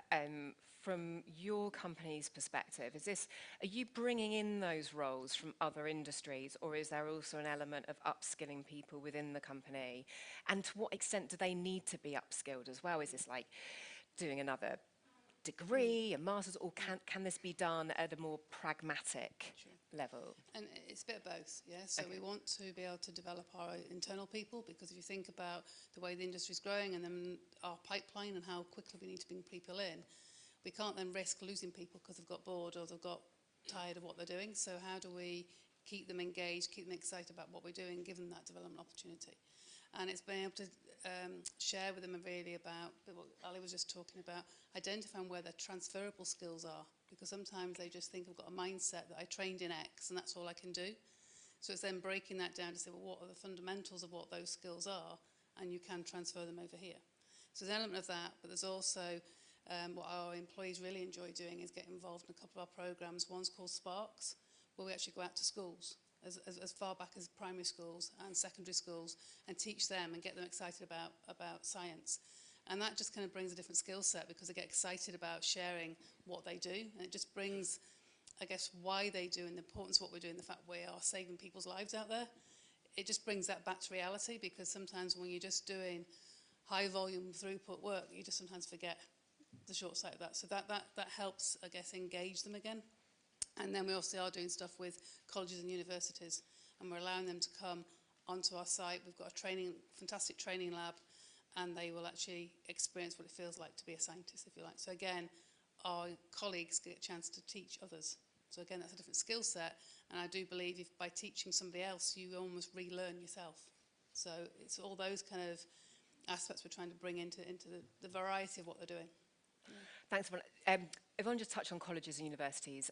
Ali, what's the sort of the flow of insight that's coming from industry into academia, so that, and it doesn't have to be wholesale change in the courses, but you know, like a lot of degrees will have extra modules that they need to fill with things. What's that sort of, is that something that's happening? Is there an opportunity for that flow from industry to share that insight with academia so that they can just make these slight tweaks to their courses? Yeah, so I would say it's definitely happening, and there's definitely willingness, and I think there's probably more willingness now than there ever was from both colleges and universities. But it is happening, but it needs to happen more, and I think that's where quite a big change does need to come. And what we're seeing is, you know, there is a huge amount of graduates in STEM, and there was a fantastic amount of work done to encourage people to come into STEM. And that's great, but then what happens is we're not funneling those people into STEM jobs, and there is a problem there. And there are different reasons why that is potentially happening, and I think there's things around making sure people understand where they fit. But there's also sometimes they don't have the right skills that the industry are looking for, and so what happens is that industry waits until a graduate's been in a company for a couple of years. That company trains them up, and then they nick them and then they move, you know. And so I think because as much some universities are, and some universities are doing it well in pockets, but it's not enough to meet the skills gap that we have. So we've seen some great, fantastic collaboration between college, university, and industry, with Merck, with Charles River Laboratories, with Roslin CT, just to name a few, who have really been really open to code developing and code delivering training. But it's been more in terms of kind of short courses, the reskilling, upskilling.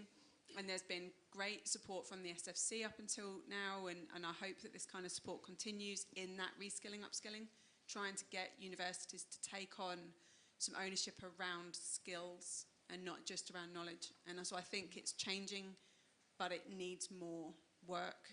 And something that's helped it has been, and the Cell and Gene Therapy Catapult that are here today are a great example of that, because they've been supporting the Advanced Therapy Skills Training Network that's also is leading on with Roslin CT. And we've been able to do these great things, and actually then we've created some things that have now been embedded into curriculum, which is fantastic. And that's what we need, so that we don't need government money to do it necessarily. We do right now, because we need to keep that momentum going. We need to show universities, colleges, industry what's possible, and bring them together to develop.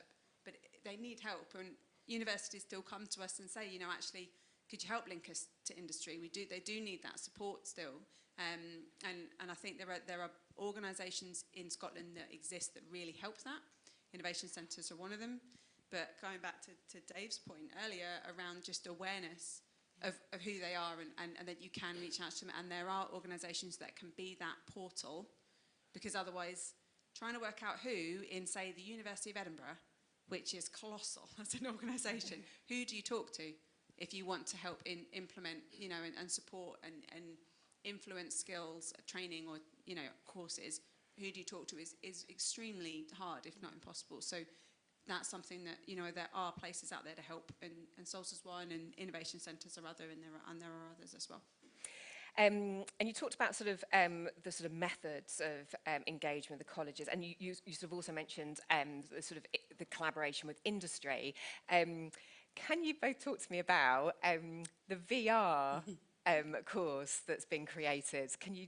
I don't know who to go to with how that was created. I can start on that and go on to Yvonne. So this was something which was possible through the National Transition Training Fund that we were given from the Scottish Government for life sciences in particular.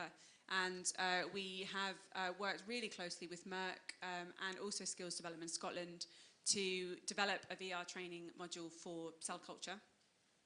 But really what was great, speaking to Merck and talking to industry about actually what do you need them to be learning, the students to be learning, is around mindset and about behaviours inside a lab, which you don't learn inside a university, because you use a university lab where it's all a bit slapdash, and it's you know, it is, especially compared to industry, it is. And so it's a different way of, and understanding, and Yvonne, we were talking earlier, you know, making, in a VR situation, you can make a mistake that would, if you did it in real life, would cost Merck millions of pounds, but you can do it in a VR headset, and you can learn the importance of why, following SOPs and things like that. So that was a bit rambly, but we've created this VR training. It's really exciting, and we've been doing it in partnership, which is great. And the idea is for Solstice, we want to roll that out across universities and also colleges, and make it available. So, because, you know, there just isn't the lab space, there isn't the actual space inside colleges and universities, and we can't build new buildings all the time. So this is a way to be able to scale up and be able to train more people and make them more industry ready, and understand what it is to work in industry without having to put people through actual physical places. And was this was with Merck, was it? Was Merck We've part developed it, we've co-developed it with Merck, yeah. So this step towards the metaverse, Yvonne, how was that from your perspective? So it's great, because we've got if you like, the technical guys to come in and actually job shadow what we did, so they saw what the real process was, and then how do you translate that into a virtual world. And, you know, the graphics on these things are incredible. Really? I mean, you actually just feel like you're in a real lab. So there's excitement on there, but it was then trying to break that down, because when you do it like that, you have to really think about how are you teaching that. And, you know, to your point, Ali was saying earlier on about what was really important, I think, is giving students the opportunity to learn the consequences of getting it wrong, because it's so highly regulated, it's so important you do things in a certain way, but sometimes they might just think it's a bit bureaucratic and it's a bit over the top. But when they actually realise that consequences of doing something slightly wrong, they learn, and they'll remember that. So if we can do that back in university and do the same again in our workplace, because we're going to do it as part of our induction, then that will help cement the message. And also, we're a global organisation, so this will be great because it's virtual. So that means we can take it globally, which is really important as well, because then that means for our clients, we've got consistency about how we're teaching these things. And that's really, really key.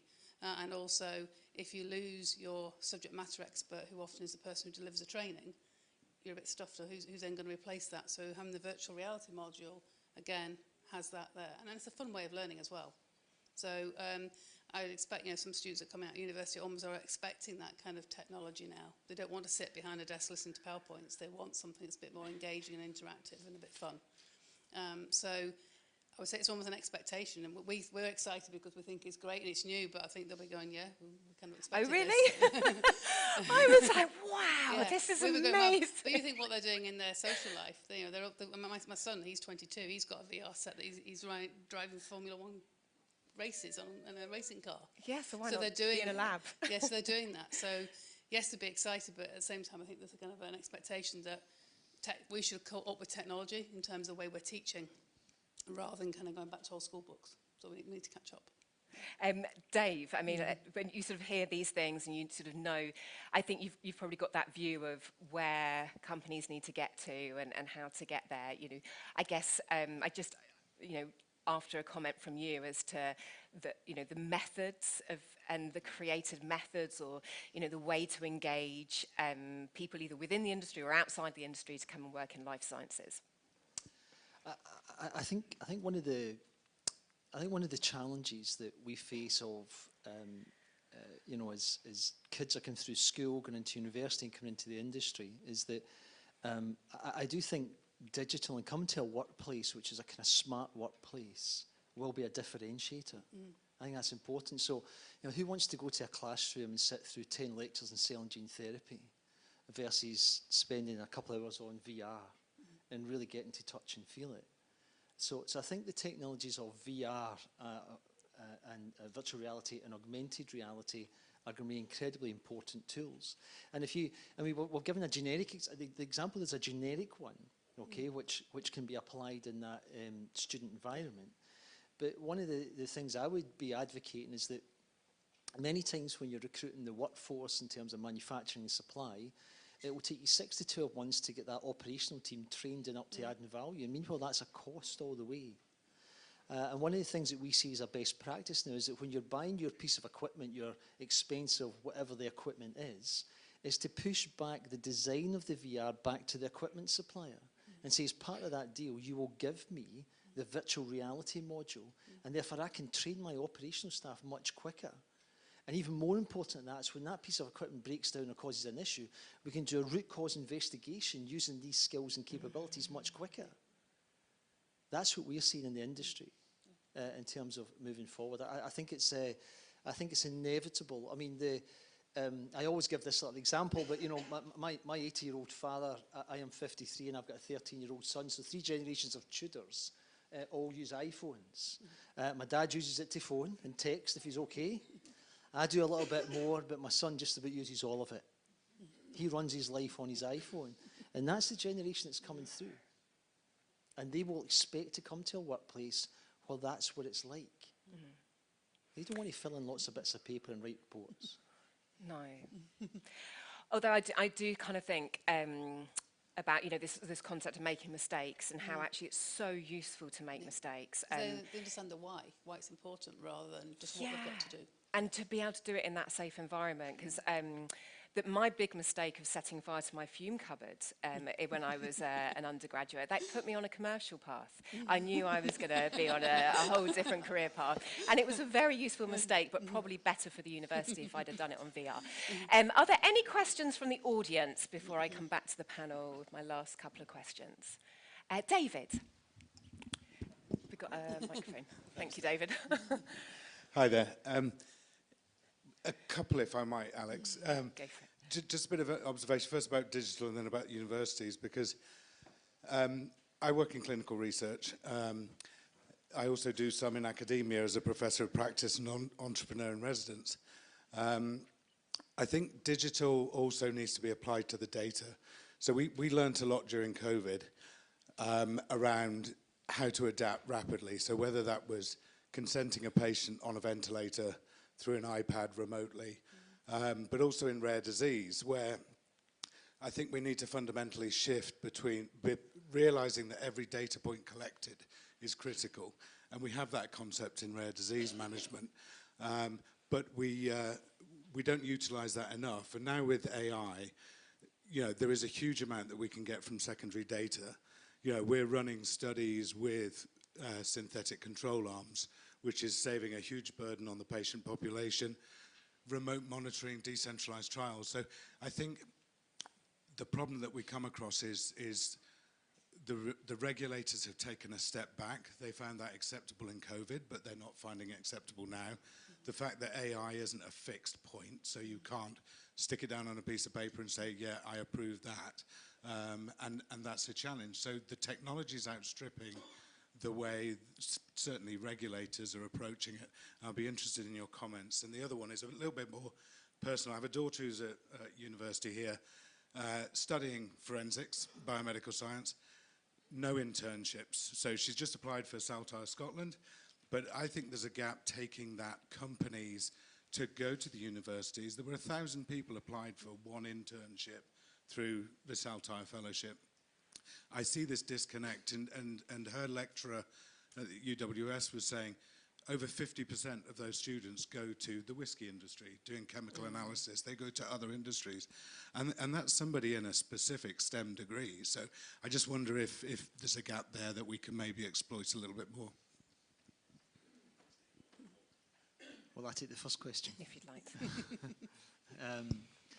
So let me start somewhere slightly differently, right? My wish for Scotland is that we could connect all of our data, our clinical data, whether it's from the biorepositories, of which we've got 3, and we've got all the health data. And Scotland is the size to be able to do that. Now, we struggle to do that because there are 3 different data systems, and there's the regulations about patient data, and I'm sure Anna will talk a little bit about that when she's down doing that later on.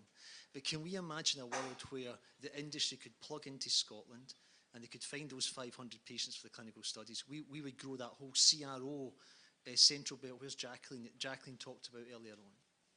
The opportunity to increase clinical studies in this country is huge, and the ability to do it is driven by a regulation change in terms of the Scottish Government and connecting the data.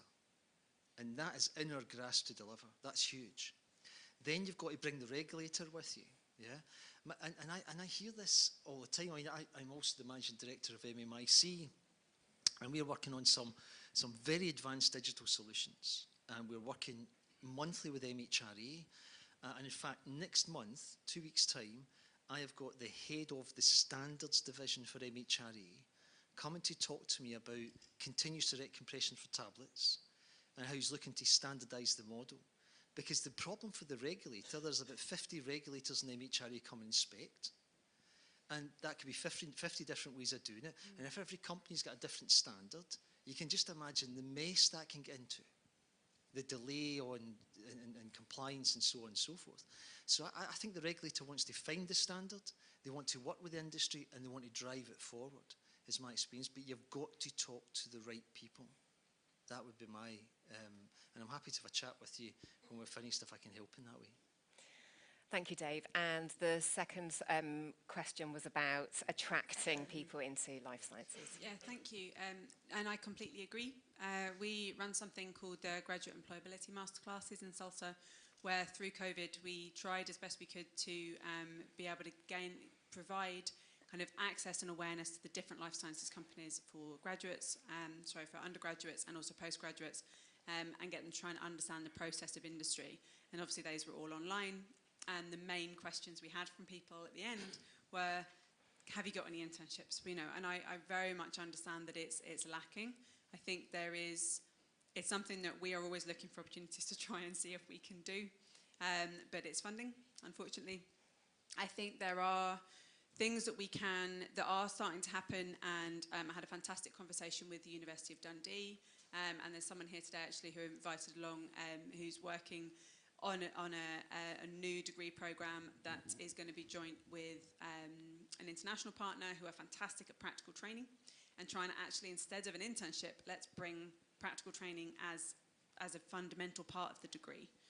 And I think that that's something that, again, is another change that needs to happen. So I think there are different things we can try and do in a time where we know that money is, in particular, in the next little while, going to be very short, but we want people coming out of degrees to have had that practical experience. How can we do that?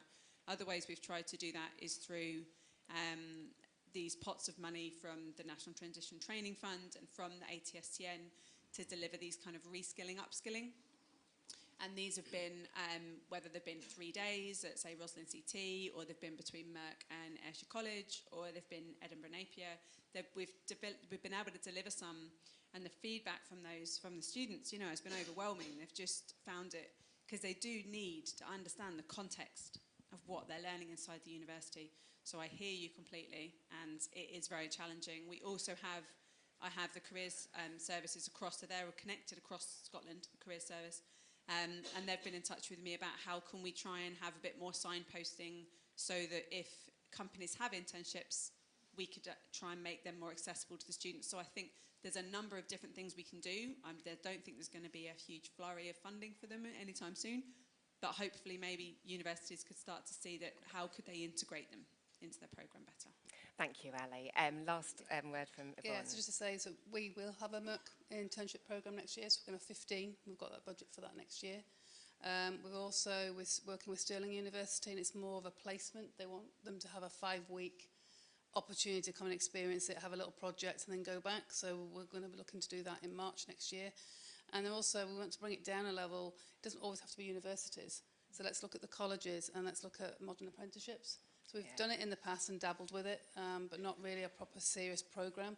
So next year we're looking to see, I think we're looking to have about 6 modern apprenticeships, but not just all in the lab space, back to what we said earlier on, is making sure that our internships and our modern apprenticeships are across our value stream, because actually we need to kind of get that excitement and interest right across the value stream. Yeah, thank you.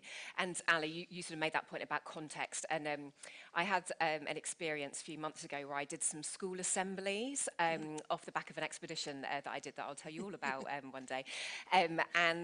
What was amazing was the context of, would you like to have a shot at carrying my 12-kilogram rucksack? Gave me the permission to present the periodic table in primary school without mentioning the word science or the periodic table, and they were totally with it because it was part of a bigger story and it was part of an exciting story and an expedition. So I think we could get really creative with the context that we present a career in life sciences within a primary school. Go on, Ali. So I just wanted to come in on, I know I've obviously talked quite a bit about universities today, but just going on what Yvonne said there, in terms of kind of a diversity of talent pool that we draw from, and I think we need to be looking a lot more at the college through to university sector and understanding that actually a lot of the jobs that are needed inside the companies very much could be taken on by graduates from colleges. Colleges, yeah. Trying to, that diverse, basically just diversity of talent, and that comes from people from many different backgrounds as well. And I think I went to a fascinating talk yesterday which talked about, you know, especially in terms of entrepreneurship and things like that, you know, thinking about things differently and different perspectives, and we need different perspectives to be able to innovate. And we need that, and so you need diversity of people, and so you need to be taking from a diverse talent pool, and so that's really important. That's an excellent note to end on, actually, Ali. So thank you very much. Can you please thank the panel for their insight?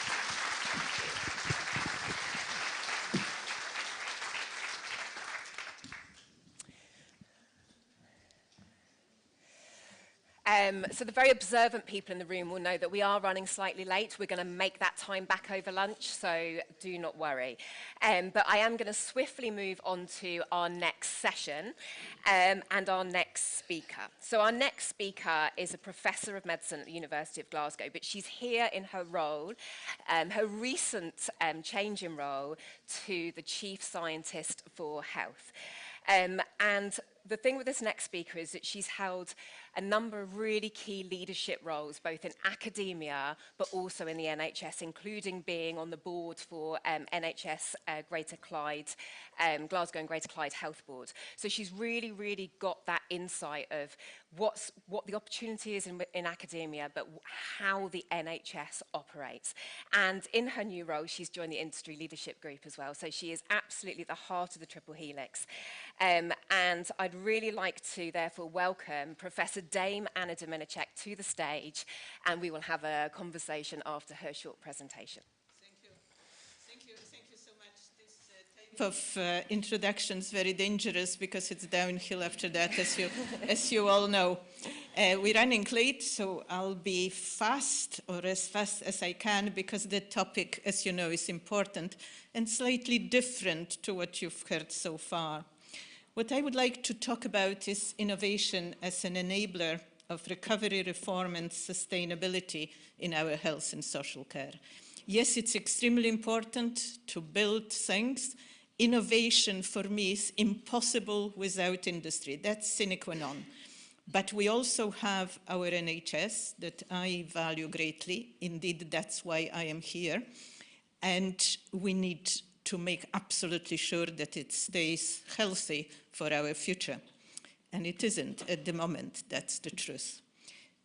When you see my name here, there is a wonderful group of people who started this work before I came to my role only on the 1st of July of this year, the role of Chief Scientist Health for Scottish Government. And this group of wonderful colleagues, and I mention at least two names I have to mention, Christine McLaughlin, who ran COVID initiative for Scottish Government for all of us, and with whom I worked from my role in London doing similar things, and Tom Steele, who is the chair of ambulances for us and co-chairs with me Innovation Design Authority. There are many others. They were already there before I started, and I'm hugely grateful, but now we're accelerating the process together. Now, there is an opportunity. As you know, every problem, every difficulty brings with it unique opportunity, and I think we are at this moment here. There are such huge pressures on our health and social care post-COVID that everybody is ready for radical disruption. As one of my colleagues said, that burning platform is there to work on, and that's what we're trying to do. There's been a lot of publications, both internationally, UK-wide, and in Scotland, and you have two examples here. In Scotland, we think there is a specific challenge, slightly different than elsewhere. Because of all of you, there is lots of innovation at various points of life sciences healthcare. But it's been, may I say, slightly disorganized. That's not a criticism. People want to come to the system. We talked about one place to get in. We're trying to build it. There needs to be a pathway that takes us from early discovery through translation to adoption, and it isn't easy, and we want to do it quickly. So in our work in Chief Scientist Office, that is really that platform, both for academia and NHS, to do clinical trials, to do health innovation, to work in that triple helix. We've got a number of very important constituents, as shown here briefly. We have 3 regional test beds. I talked about this Scotland cluster. That's what we're trying to do. So there is east, west, and north. These are our regional test beds where clinicians and others work on innovation. We also have innovation fellows. That speaks to the last discussion, who were especially selected from a variety of clinical workforce with an interest and readiness to innovate at senior level. They will be here this afternoon. Maybe some are here. I am looking forward to meet them all. We have that ability to work as triple helix. Triple helix been mentioned a lot during our conversations earlier. Scotland is really good at collaboration. We're right size. We've always collaborated. That triple helix happens practically in our 3 regional test beds and everywhere else in health in Scotland. We also started talking to our economy colleagues at Scottish Government. There is large interest in economy and health working together. And you might know that we have Chief Entrepreneur, Mark Logan, known to many of you, and we want to twin with his scalers, tech scalers, to have our regional test beds and tech scalers working together to benefit from School of Entrepreneurship that he bought for Scotland. We also have reinvigorated industry partnership group when we brought everybody together with Chief Scientist Office, with CSO, and linked to ILG, where is Mark, and linked closely to Industry Leadership Group. And we, with Mark's help, brought in the digital, the AI, the machine learning companies, and also, very importantly, devices.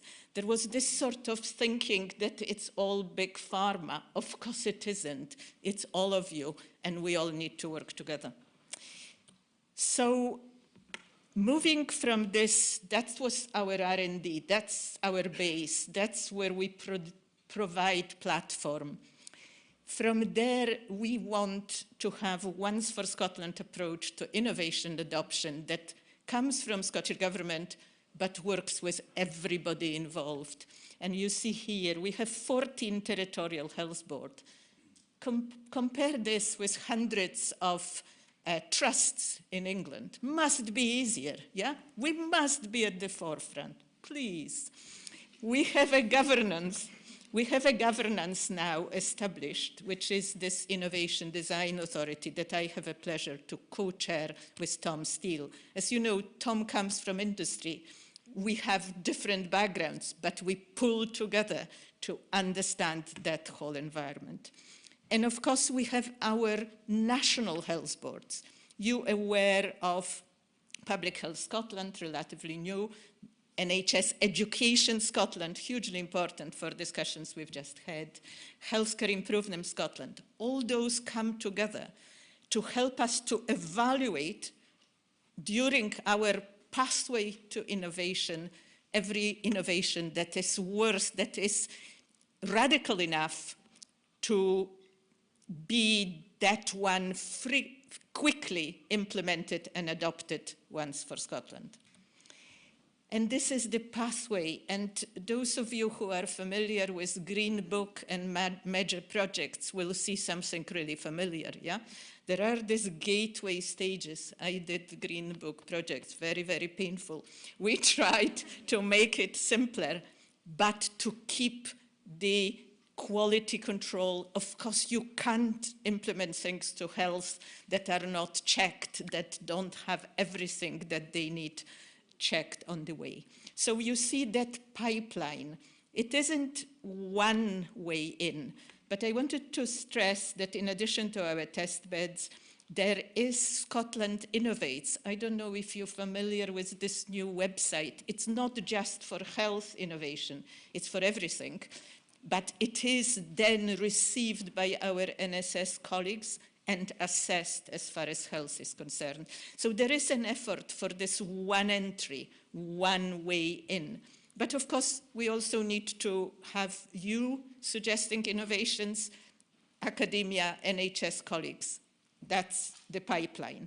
We then very quickly decide and don't waste time what should go forward, because it's the time wasting, going around in circles that people really, really resent.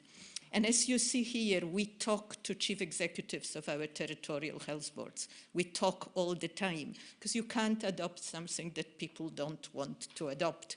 So that voice of chief executives, medical directors, people from territorial health boards is absolutely key. And you see here that we reach, we hope quickly, in months, not years, definitely, that final value case, delivery plan, the development, and eventually national adoption. Once for Scotland. Not, I am going it a little different because I know in the West that I do better than the East. It must be very, very similar. So we're almost there, but I wanted to share with you very quickly 3 innovations that are in this pipeline. And I don't apologize for simplicity. We want quick wins early on, because that would open door to things that are a little more complicated. So the first one is really, really simple. And our CMO told me that he was doing it 20 years ago when he was hands-on as a GP. So photograph, again, this iPhone that we talked about so much before, and you can reduce backlog because you don't need face-to-face visit in large percentage of people. You have the diagnosis. Dermatology is king in this particular area. So you see 70% of patients wouldn't need face-to-face appointment.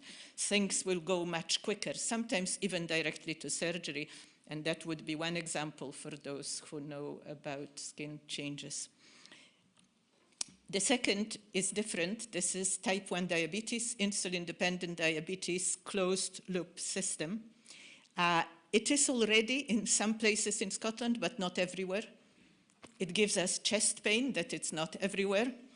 Okay, so there is a large number of people who dose insulin themselves with a syringe, whilst there is much, much better way to monitor sugar, to get much better control, to avoid both admissions to hospital, tragedies sometimes, but also long-term complications that come with bad control.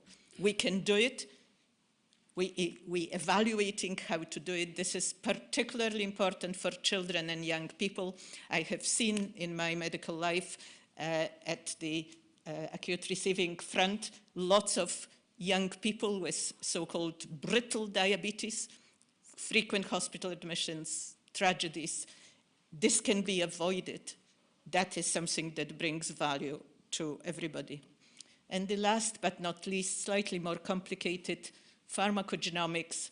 That is, we know that particularly in people above 65, and we have an aging population amongst us, there are lots of adverse reactions to drugs. Some of those are avoidable by a simple genetic test that is available and can be used.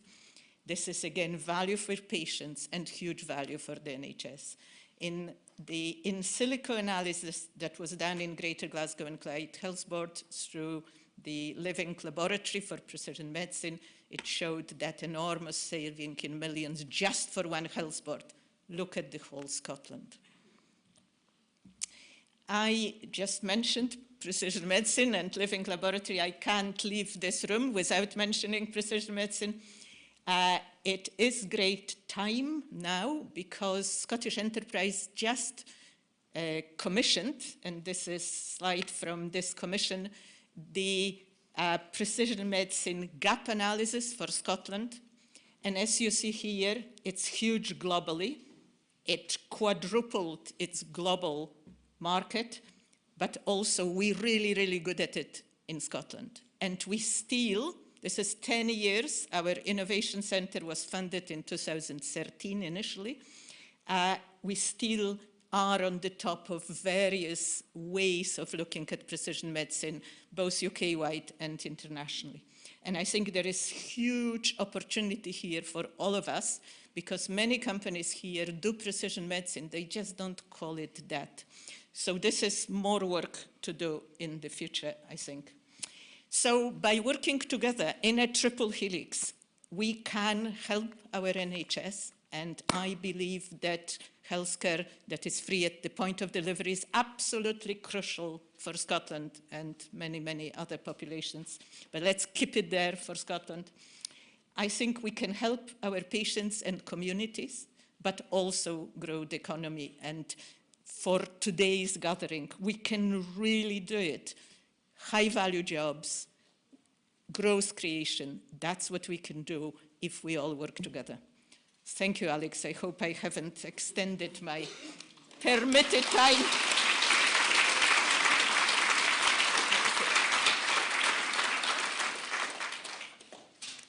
Thank you, Dame Anna.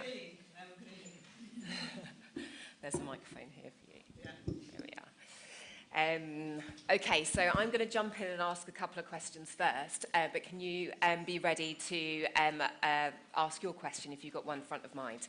Okay, so where do we start? Dame Anna, I think one of the things just to sort of acknowledge, I think when it comes to the NHS, obviously there's this tremendous opportunity, actually because of the context that we're in trouble, it's in trouble. But at the same time, we can't ask hard-working people to work harder and work faster. That's not the solution. So my question is, how does one carve out capacity in the system for the principles that you've described, innovation, evaluating innovation and adopting it? So where have you seen the opportunities in the system to increase efficiencies and carve out that space, if there are any? I think the continuous improvement is being done and has been done all the time. And that's what health services all over the world do, and NHS is very, very good at it. I think there isn't huge amount of more efficiencies to do tomorrow. It's all being done. But that doesn't mean that we cannot innovate. So as you know, in this pathway that we created, we've got colleagues, both clinicians who spent some time on the innovation, and this is part of their job, they are, let's say, 2 sessions a week or more doing innovation paid by Chief Scientist Office, and that's extremely helpful because these are our experts. But also, as you know, Golden Jubilee has this national role, and in this national role, there is ANIA, the pathway of acceleration, where we now have almost mature group of project managers.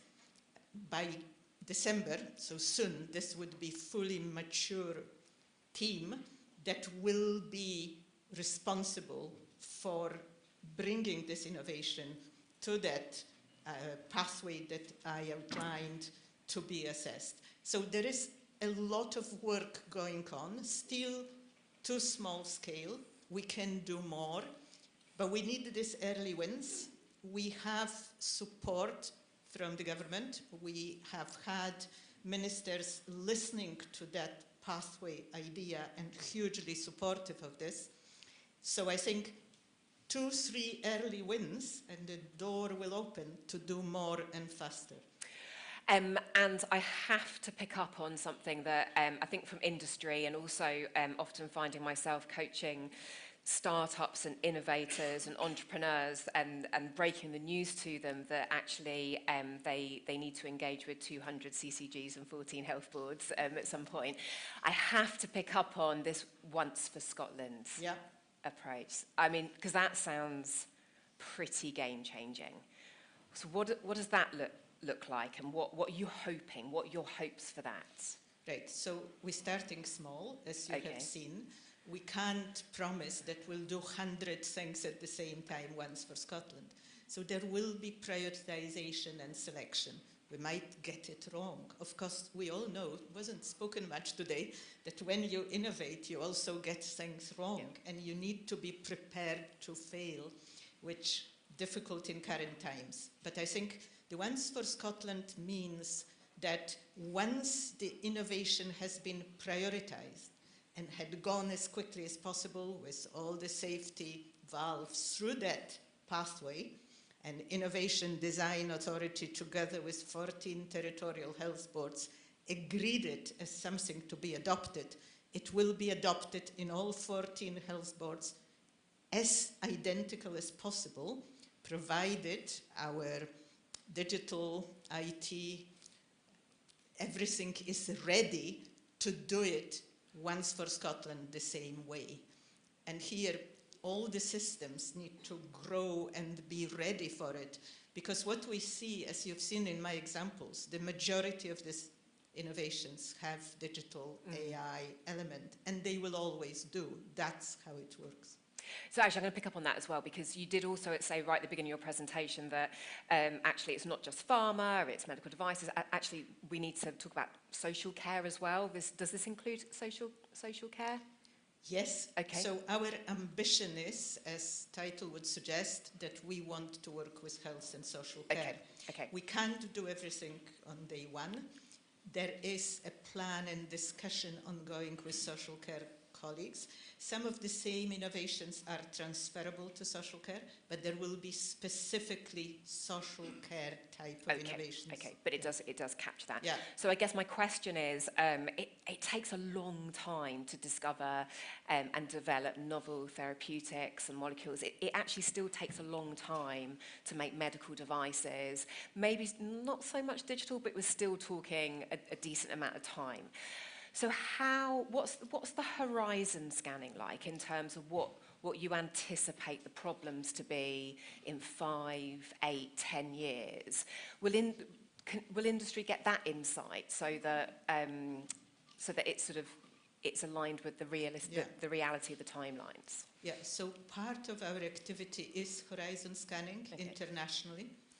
Haven't done it yet, but this is part of our tours, this is part of the government. We have terms of reference. So horizon scanning is part of what we do, what other countries do better than us occasionally. We were talking a little about Singapore, where a lot of these innovations are implemented at scale once for the country. Of course, different structures there, but the same size, the same 5.5 million people. So we're looking at Horizon, but we also have now more than the three I showed you. There are several things that have passed that initial screening, and if we have more power, more ability, more money, which would be wonderful, but as somebody said in previous discussion, that's unlikely tomorrow. We just need to use what we have.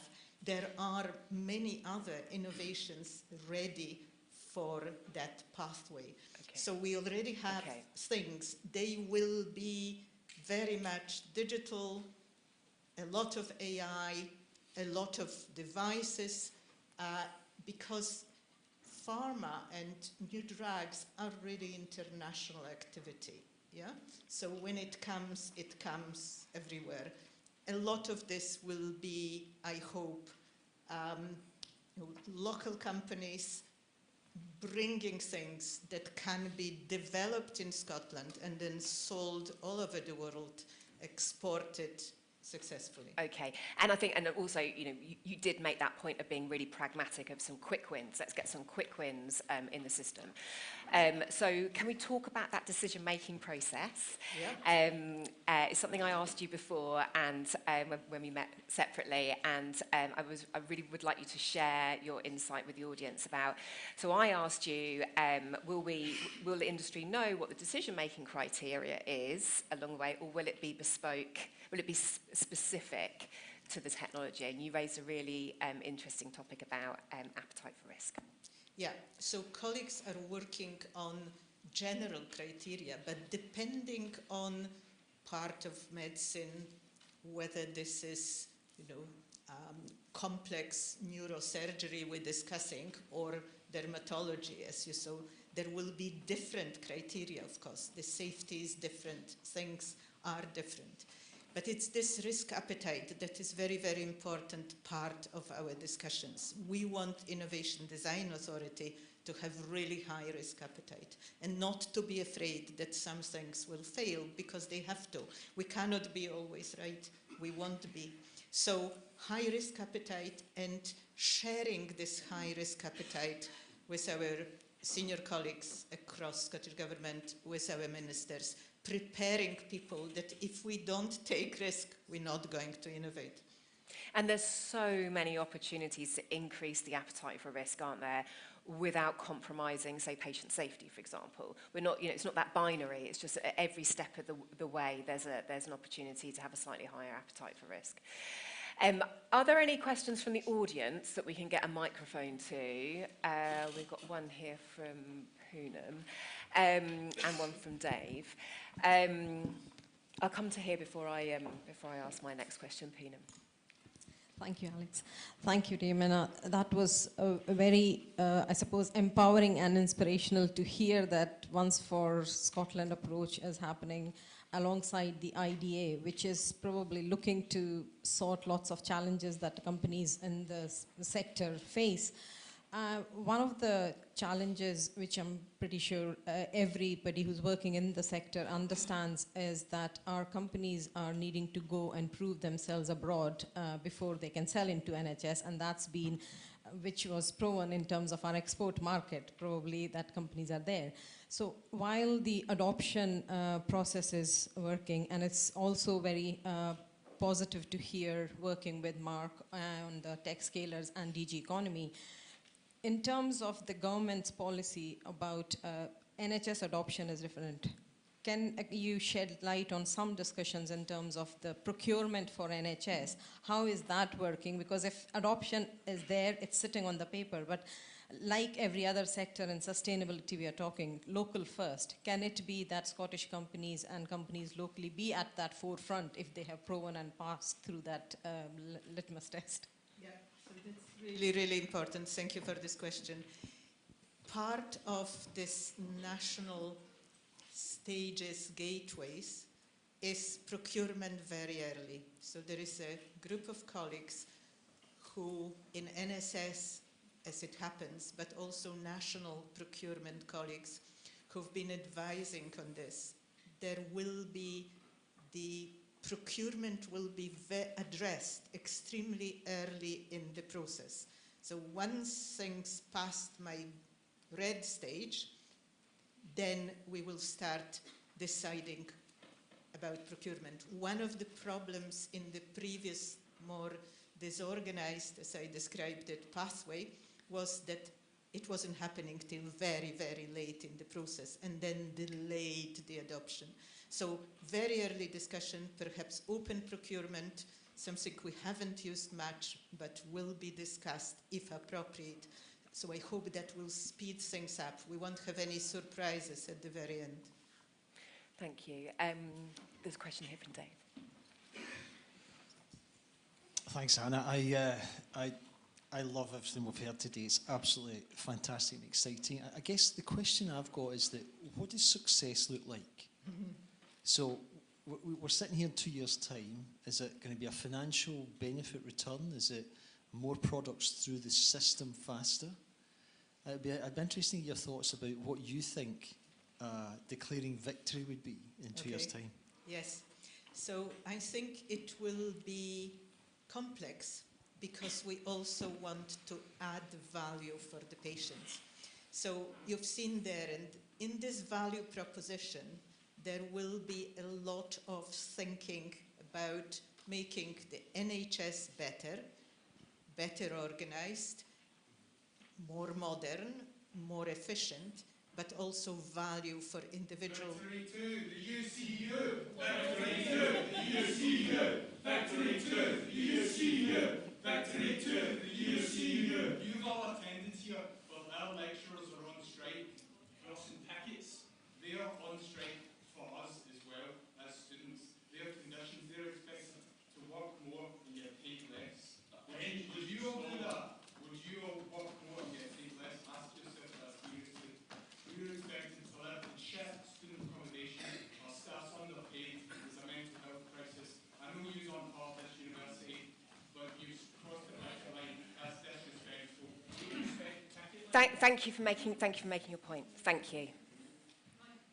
I'm really sorry, folks. The police have been called. We don't want the arrest. Even an MSP didn't turn up. Even Ivan McKee didn't turn up because he knew you don't get it. Shame on you. Scab, scab, scab, scab, scab, scab, scab, scab.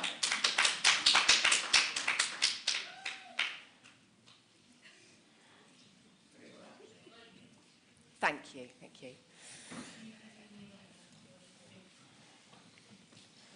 Well, it's the day of ad-libbing, isn't it? Where were we, Dame Anna? What does success look like? Yeah, thank you. So success, right. Success would be better value for patients in our communities, because remember, there will be innovations that will be preventative medicine, not necessarily treating things, but also diagnosing very early, preventing, etc. So we'll have a better healthcare, we'll have healthier citizens, but we'll also earn money. And the companies here will grow and earn money. So I think there is triple helix again, or 3 wins. Wins for individual patients and members of our community.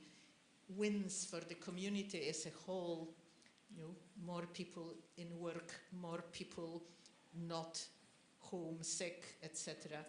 But also growth of our economy, growth of companies from small to big in Scotland and staying in Scotland whilst growing, and export that we're going to hear from David shortly.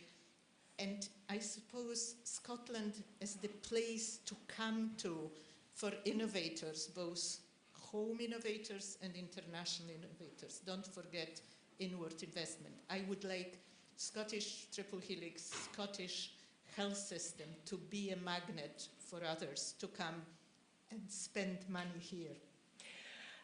Thank you, Dame. And just to pick up on I think that point as well about industry and encouraging innovators, not just within the country, but people to come here as well. Realistically, this isn't going to be a process that every single technology and innovation is going to go through and get adopted by the NHS, because the context is very specific. So there'll be very specific needs, very specific decision criteria on what the value is for the NHS. Is there, somewhere in this process, room for technologies or innovations to be evaluated so that they can then go to other countries and export if the NHS wasn't the perfect match for them, or that sort of perfect scenario? So not at the moment, Okay, because fine, we just okay. don't have power, That capacity, people yep. capacity. But with time, after these 3 great early successes, this can grow, this can develop. Could that be a public-private partnership? Could you publicly evaluate things that will help our NHS, but have a partnership with private assessors, with companies that assess other companies' innovations and goods? It's all possible, I think. I believe that we haven't done enough public-private partnerships. I think this is the future for our economy, and perhaps there is, if that risk appetite really puts us at the forefront, perhaps there is a way to grow. And when it comes to collaborating with industry, I know you've spoken very publicly about wanting to bring industry closer and have that collaboration. And it strikes me that every single day there are companies out there that are really becoming experts on patient pathways from perhaps a different view. But at the same time, I think it's very easy when you've dedicated, an organisation has dedicated itself to a specific therapeutic area or a way of addressing something or a technology. It's very easy to sort of be absorbed in that bubble. So what are the practical mechanisms for this sort of two-way education and sharing of insights that you would love to see happening, even beyond the collaborations that you've alluded to? Well, I think we're into porosity, Peter. So we've been discussing that there should be a real exchange, and it was a little bit discussed in the previous session. People need to speak the same language to be able to collaborate. It's not enough to meet online once virtually. So is there a scope to have exchange mechanisms funded properly for colleagues who are interested, whether from NHS or academia, working on innovation, to spend time in industry, and vice versa? Could it be a two-way street? Could we find some money together, co-funded, to do things like that? Because I think it's been done in other countries. US would be a great example, where people move between academia, health service, and industry a lot during their lifetime, sometimes not just once. We in our grooves and don't have this exposure. So porosity, some type of fellowships or shorter exposures that can bring us all to speak the same language, to be able to collaborate better, is something we need to think of. Yeah, I mean, I think these are great ideas. And when I was at Amgen, actually, one of my key account managers, she worked, we funded it, she carried on getting her salary, but she worked in an NHS trust for 6 months, nothing to do with the product, nothing to do with that therapeutic area, but the insight she came back with, you see, she had like a project management role. Yeah. The insight she brought back into the company of, okay, this is how it actually operates. And it just we just felt so much closer to this, just from one person doing 6 months working in the NHS. So yes, some great ideas there. Are there any other questions before I ask my last? Oh, there are a couple of questions. Should we go to Carol first, as quickly as you like, and then the lady at the back? Thanks. You talked about adding value for the patient. Is there also a focus on prevention? Yeah. Because, as we know, polypharma kind of brings its own health challenges. Absolutely. So I mentioned briefly, prevention is better than cure. It was my favorite talk some years ago. Absolutely. So innovations that prevent or diagnose very early and facilitate prevention rather than treatment when things are too advanced, absolutely hugely welcome. Probably bigger value for patients and community than treating. Well, we need to do both, but prevention hugely important. When you think about precision medicine, preventative methodologies are huge, really, there.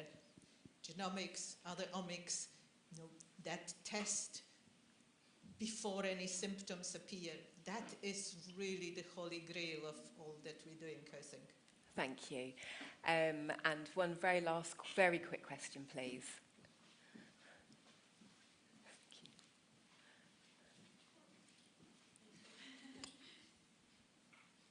You talked about being prepared to fail, which is really welcome for anybody working in early stage innovation.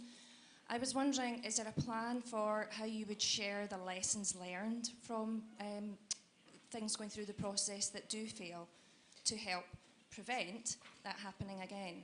Thank you. That's a very important question, and the answer is not yet, but we have to do it. You're absolutely right. So again, we don't have enough people capacity at the moment.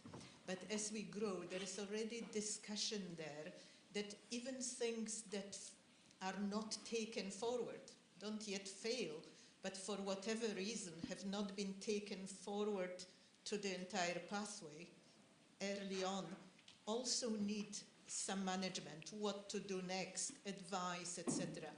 I wonder if this is a scope for some public-private partnership, because clearly we don't have manpower, woman power, capacity and money to address hundreds of things that might not be taken forward. Thank you, really good point. I'm afraid I'm going to have to wrap it up. But that was absolutely fantastic. Thank you ever so much, Dame Anna, for the inspiration.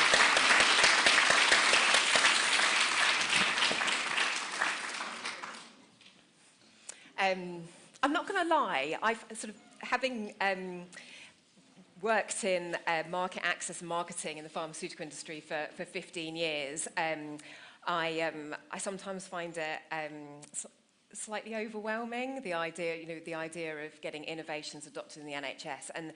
And I feel really differently, actually, after a lot of these initiatives. So thank you very much for your inspirational talk, Dame Anna, but also these very practical initiatives that we just really look forward to being part of. Mark, yes. We're just checking to make sure what the environment is like outside before. Thank you, Mark. Thank you. So we'll stay in here. We'll stay in our comfort zone. So our next talk is the big news. We do have big news. Mark alluded to it earlier, and that is that 2 days ago, Minister McKee unveiled the first ever export plan for life sciences. And I'm really, really delighted to say that we have one of the leads of the internationalisation group for the Industry Leadership Group, David Bunton, to present the export plan for us. Please welcome David.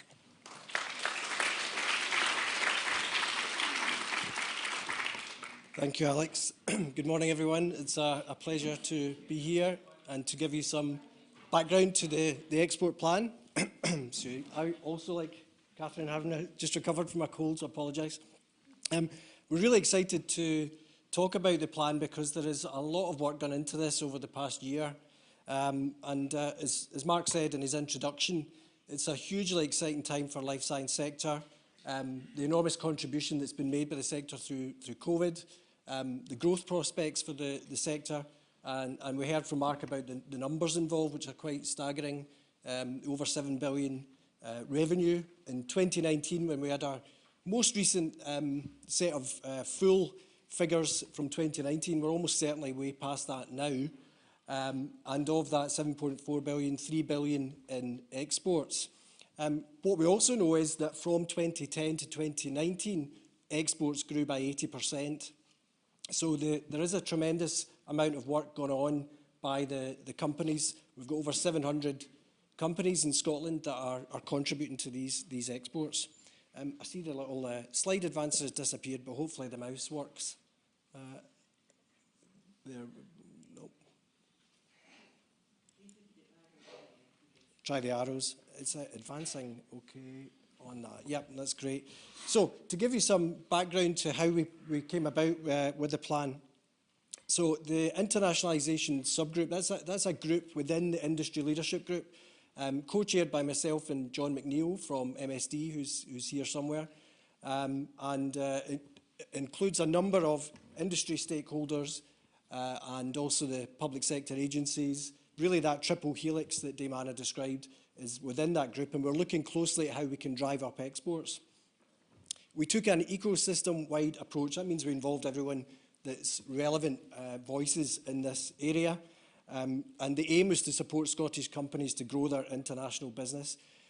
As you'll see in the introduction here, it sits alongside some of the other important initiatives.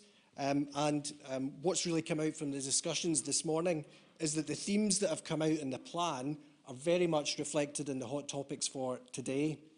So, developed in partnership with Scottish Government, Scottish Enterprise, Scottish Development International being the international arm, Scottish Enterprise that really focuses on that internationalisation piece.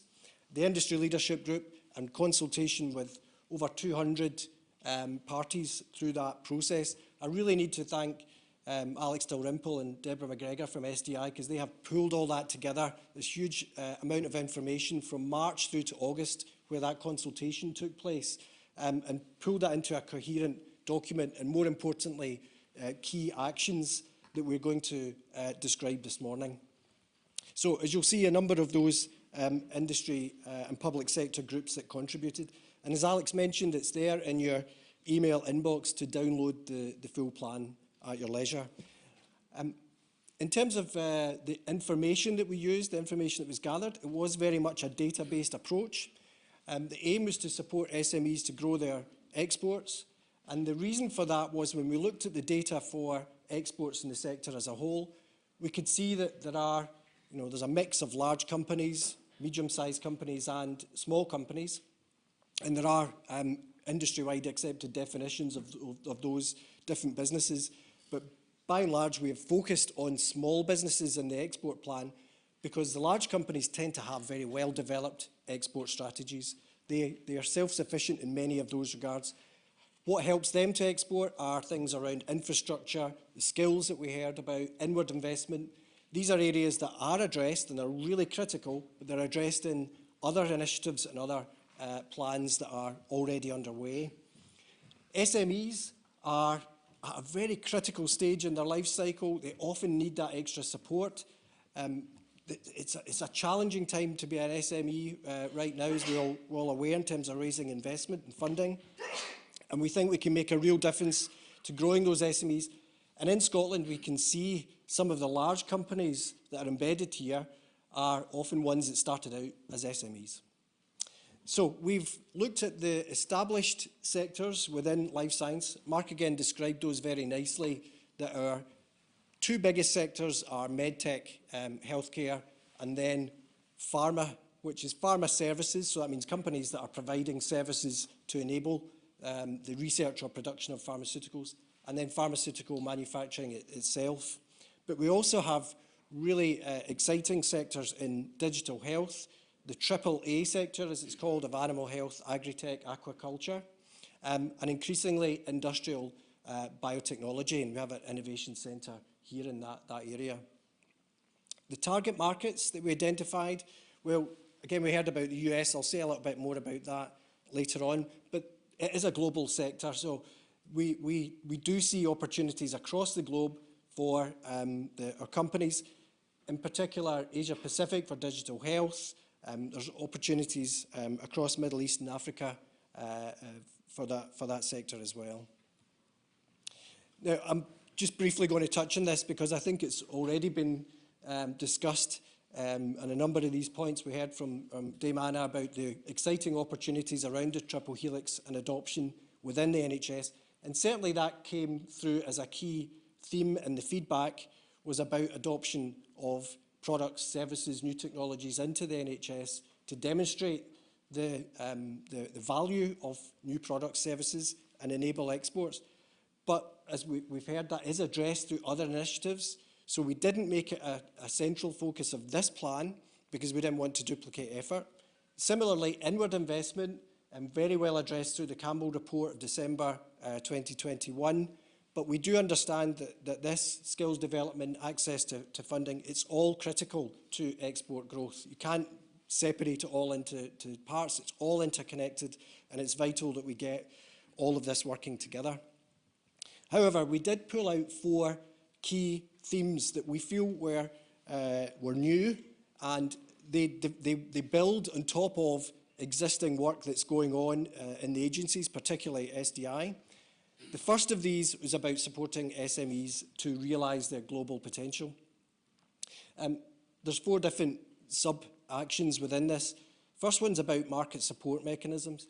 This is this stage I mentioned where, as an SME, you're trying to understand, do you have a product or solution that customers are going to want to buy?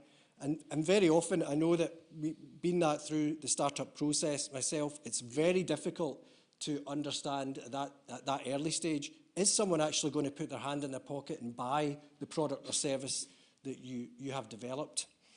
As we also heard about the fail fast, fail early strategy, that doesn't mean that you don't go again with a better solution, but it's really critical that you get that information early and understand the market and be able to revise your plan and come back with a solution that's really attuned to what the market need is. It's really about understanding that unmet market need early. In terms of digital health, one of the things that came through was about having an advisory panel, so that access to expertise, in particular using our Global Scot network. And for those of you that don't know, the Global Scot network is an international network of often expats or those with connections to Scotland who are willing to give up their time and offer support to businesses, and really a fantastic resource that's available. A third area was to promote collaboration across the sectors. Again, we've heard about this earlier this morning, how important it is that digital spans everything now, but that's also true in other areas. For example, in terms of food production, having a sustainable strategy for food production. Often it's the innovative solutions around the production of alternatives to meat, or different ways in which food is produced, that are coming through by this interaction across the sectors. So we're really keen that we work across boundaries. It's really important that we get that interaction across those different sectors. And the fourth point here was about partnering in emerging and growing markets. And Peter, I'm sure, will comment on this, the work that ABHI has already done in this area. The Scottish Life Science Association is also really active in that area, partnering with different trade bodies or specific territories where we've identified synergies with what's happening in Scotland.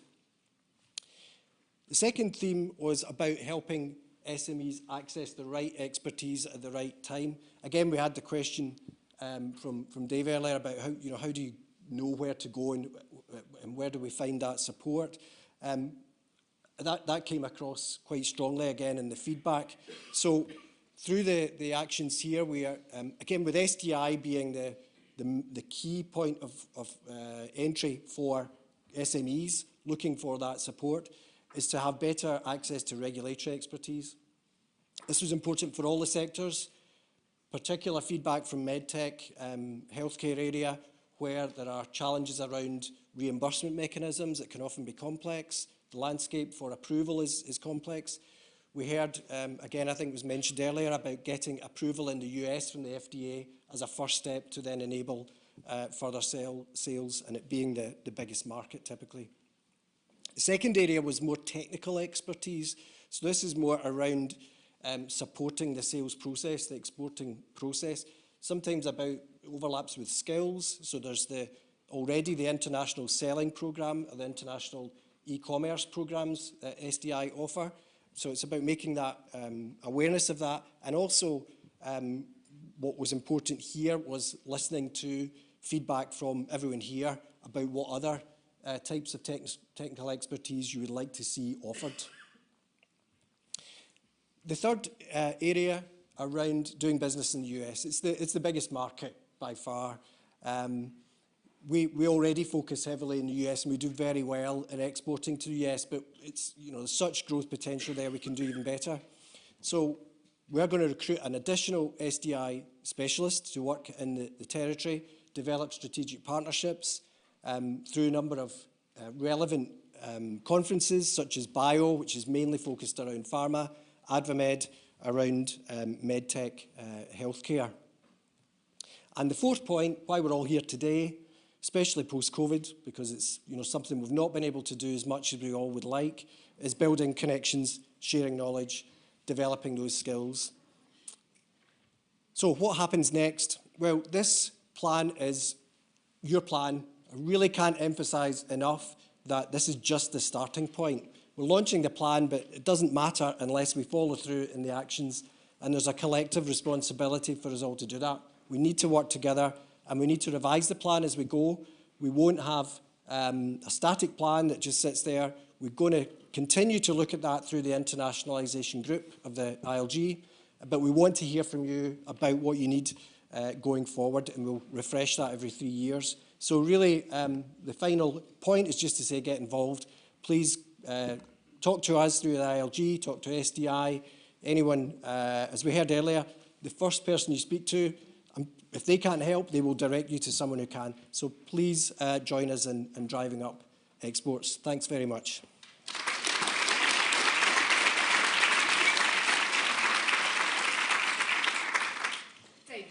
To take a seat at the panel, and can I also welcome Jan Robertson, who is the Interim Director of Global Trade at Scottish Development International. It's great to have you here, Jan. And also Peter Ellingworth, who is the Chief Exec of the ABHI, so that's the Association of British Health Tech Industries. Peter also has, I think, 15 other roles in lots of other organisations across the country. So what we get from Peter is this UK-wide perspective, a health tech perspective, and also one of the first things I'm going to come to ask you about is the US experience as well.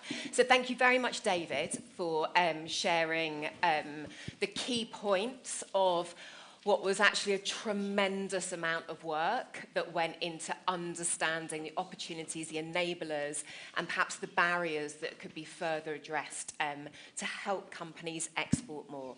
And really, I'm going to come to you, Jan, first of all, to give us some context. So this is our first export plan dedicated to life sciences. Can you help us navigate what that means at a national level and why it was on the table to do one for life sciences? Absolutely. Thank you. Great place to start. Thank you. Thanks for asking that question. So I think it's about the sector, isn't it? So it's a key sector. It's a valuable sector. And I'm not going into details. A lot of the speakers before me have really kind of gone into that. But I would sum it up as, it's a sector that really punches above its weight for Scotland.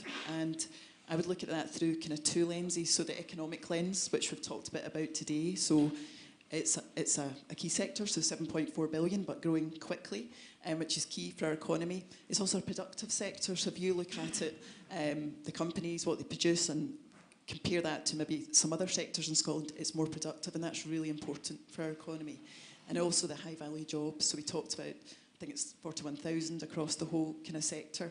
And it's those kind of, really positive attributes that make it a key sector for Scotland and what we want to achieve for the economy. The other lens I also look at it through is it's solving those grand challenges, those global challenges, which, again, we've all talked a bit about today, and that's incredibly important, whether that be here domestically, so the health challenges, but also those ones we're all facing into, so food security, and sustainability, and it's got that sector's got that opportunity to solve those, and that's incredibly important. And important in exporting, because it opens doors, it allows different conversations, it shows Scotland on a world stage and our values, so that's incredibly important as well. But first and foremost, it's growing, and it's going to grow internationally. That's how it's going to grow, and that's at the heart of the key strategy for Scotland, which is our national strategy for economic transformation, and the trading nation, which we've talked a bit about today. And that's what we're focused on, that's what my team are focused on, laser focused on. So you want to grow exports to 25% of GDP. That's a big challenge, that's a big ambition, but the life sciences sector is absolutely the heart of that. And this plan really builds on that. And the rich conversations that have built that plan, the data, really helps us all, as David said, collectively focus on that and really drive towards that ambition we've got in Scotland. Thank you, Jan. And actually, I was just saying to you the other day, David, I remember when this was nearly on the table and it was sort of being aired with the internationalisation group. And David, you've been leading with John McNeill the internationalisation working group for a while now, but you are that person that came out of academia, spun out a company, grew that company, got the finance. I saw that you even set up a US office as well, and then entered into a really big collaboration with a multinational. So can you just sort of, again, navigate for us from an industry perspective, where does this export plan fit in and how significant is it? Sure, yeah. I mean, I think we've been through that process and worked closely with SDI and other agencies to do exports. 80% of our sales are exports. US is our biggest market, and the great thing is actually that to start that process is often easier than companies think. It's the biggest strength I think we have in Scotland is the people, the quality of the people, the quality of the work that we do, and the number one thing you need to make those sales is the trust of the client. If you have the right solution, and that's where I think the market awareness feedback is so important, and again, we've made use of those schemes in the past.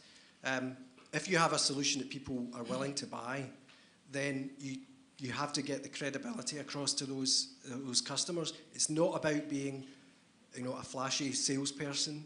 And what I would like, to emphasise is there's often a room full of scientists. You can be a scientist and be a really great salesperson. It's not about, doing sort of hardcore sales, pushing people. It's the opposite. It's being a good listener, understanding a client's needs, and actually coming up with viable solutions. So I think we've, naturally people in that work in Scotland are friendly, they're open, they're modest, they're good listeners, and that is our strengths. And we play, to that alongside the quality of what we do, and the exports will come from that. Thank you, David. And for the audience, the parallel sessions we have this afternoon, the Farmer Services one, is very much to this point that actually for maybe most farmer services companies, it's an open market. So it is really about being proactive. And this is what we found was the highest export performers in farmer services were proactive about targeting the US actually, and the markets in the US. So we're going to be looking at that and understanding for the companies that have done it, how they've done it and what they've done, very much to David's experience here as well. The other parallel session is health tech, and Peter, I think let's start with the US from a health tech perspective, because I know this is quite close to your heart. I know this is something you're quite passionate about this idea of thinking a bit more globally and accessing the US. But there are different challenges with health tech, aren't they? I guess there are, but one of the things that you often hear is, what are Scotland's unique assets? Well, you're blessed here with a lot of unique assets, but it's looking internationally at where there's commonality. And, Diana has talked some about this, and it's quite evident. Healthcare problems around the world are consistent. It doesn't matter whether you're in a for-profit system in the US, you're in a charity-based, faith-based system, or you're in a county or state facility. The problems and challenges are common. And, Dave, you related to it then. Those consistent needs that your customers have. And I think that's where Scotland has an opportunity to do something different, is to use the NHS here. Right. And to have the NHS partner with companies and go abroad. One of the things that's worked particularly well in the last 7 years that we've been working in the US is two things. Focus. So the US is a huge market. Yes, it's attractive. It's 350 million people. It's the biggest in the world for health technology, but it's big. So you need to focus. So concentrate on some areas. Perhaps go where the received wisdom isn't. You know, Boston's a great place. Massachusetts is terrific. But there are other places. And, you know, we've talked about that, and some of that's in the report. The second thing I think in there is the NHS, as a partner with the companies we've taken out to the US over the last 7 years, is a real asset. When we take companies to the US, we also take the NHS with us. So that's chief executives, clinical leaders, chief innovation officers, and sometimes even people from, at the moment, NHS England, and hopefully in the future, NHS Scotland. Because when we go out, we're going to meet health systems. Those health systems are dealing with the same problems as health systems in Scotland are, and they like to have a peer-to-peer relationship. You know, clinicians will work in a global context. We need to get the health systems working that way too. So they accompany, they go out there just to have that conversation. So it's not necessarily about whether something's been adopted, is it? It's just to have that peer-to-peer. Absolutely. Although I would say, I think you're going to find it really difficult to take something abroad if a part of your home market has not used that technology. Because it immediately raised the question, so Peter, you've come from Glasgow, why isn't Glasgow using your technology? It raises an unnecessary question. So it doesn't have to be adopted right across Scotland, but find a partnership, and Damon has alluded to the great innovation networks we've got here, and it can be done. Once for Scotland, it's a terrific vision, but right now there are still 16 health boards. So get some evidence and then go. And actually for the parallel session, the health tech one this afternoon, we have a medical device company and we have a digital health company, both talking about their actual experience in going international. So thank you very much for that, Peter. And there was sort of, I'm just pulling up the export plan itself, being the digital tech quiz that I am. I'm just trying to get to the bit, because there were some key areas of focus, Jan, and I just sort of wanted to ask you to expand on perhaps where they came from. So one of them was the idea of giving support from really providing more of a tight network of experts who can give that support, particularly from a regulatory perspective. Can you just speak to sort of where that came from and what you heard from the background? Yeah, sure. Yeah, that's one of the kind of key actions in there, Alex. So that came across very kind of loud and clear from a lot of the consultations we had across the 200 kind of organisations we talked about, speaking to companies, and it's that. And we've talked about it in lots of different ways. It's about skills and expertise. And particularly because a lot of this plan is focused on SMEs, and we've talked about this before. So they're lean organisations, they're busy organisations. They don't necessarily have all that kind of skills and expertise. They're busy fundraising. You know, lots of multiple things going on. So what came across was we want to ease that path, don't we? We want to ease that path to exporting, and there's friction there, there's exporting, there's regulatory barriers. So what, you know, the ask from industry is what can we do to kind of smooth that path? There's no kind of silver bullet solution to that, but what we decided and what was kind of very much a demand for was that expertise and that, I would often term it that critical friend as well, to just kind of really challenge the company back as well and help them build that expertise, build that capability, and find their way through those different barriers to some extent to exporting. And peer-to-peer learning comes in there as well, I think. That's a separate action itself, but it's very relevant here. Always very keen that we're kind of building on that learning, we're using our resources efficiently, and that kind of strategic advisory panel approach really kind of helps in that respect as well. And you know, I was fortunate enough to be involved in some of the research behind the plan for pharma services. And I think the thing that really struck me was, particularly the high performing exporters, was they would describe how they were doing it, their internal systems, had a systematic approach, to David's point about it not being this magical salesperson that completely defines the company. They had a systematic approach. But then when I asked, but how did they know how to do this? every single one of them pinpointed the organisation's entire system down to being told by one person, one expert, one experienced person, or maybe bringing someone in from another company. So it does come down to tapping into that experience to know how to approach it from a commercial perspective anyway, and I suspect it's the same from a regulatory perspective as well.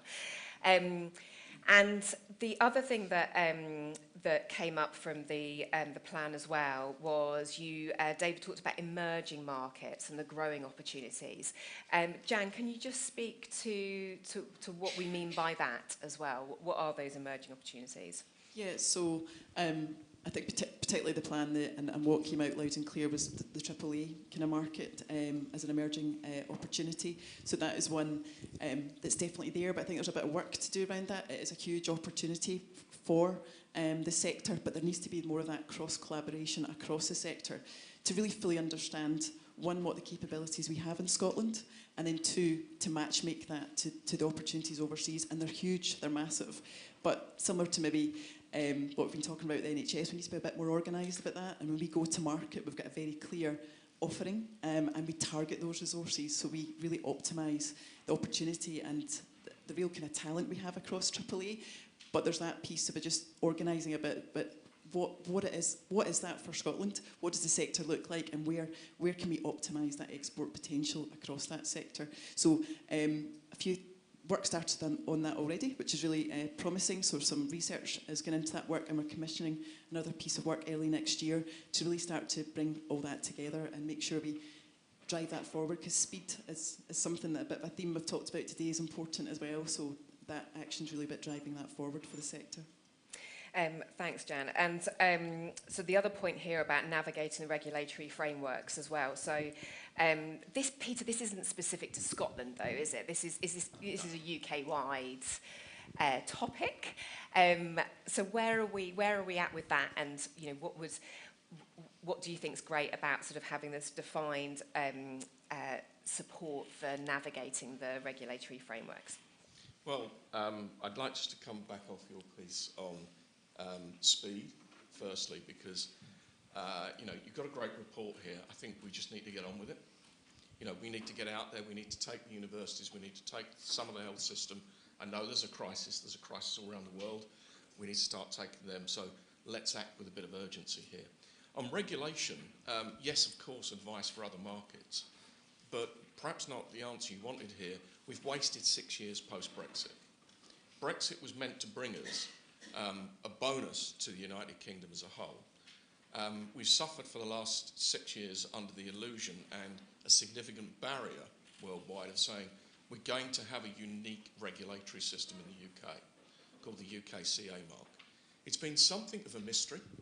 If you can find anyone who can tell you what the UK CA mark is, please let me know.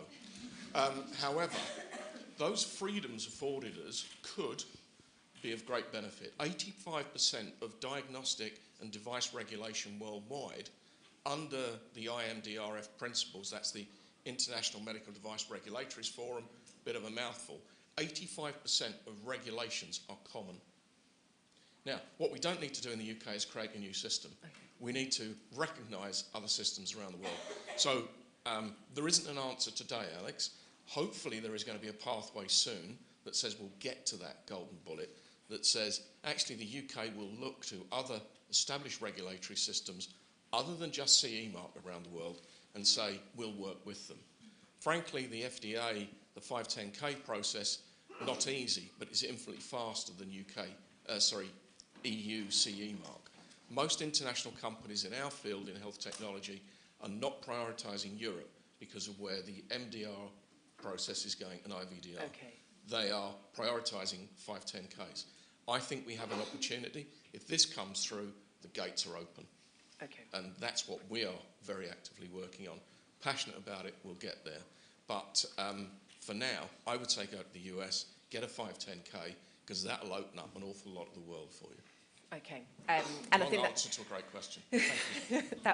I think that was the other thing that sort of a nuance and observation is that a lot of the companies, when they sort of look at their exports, and they're getting international clients from lots of different countries, but when you ask the question of the top performers, but where are you targeting? What are you being proactive? Where are you being proactive? That's where the US came back as a really attractive market. I'm just going to see if there's any questions from the audience before I go to my last question to David. There's one right at the back. Sorry. Thank you.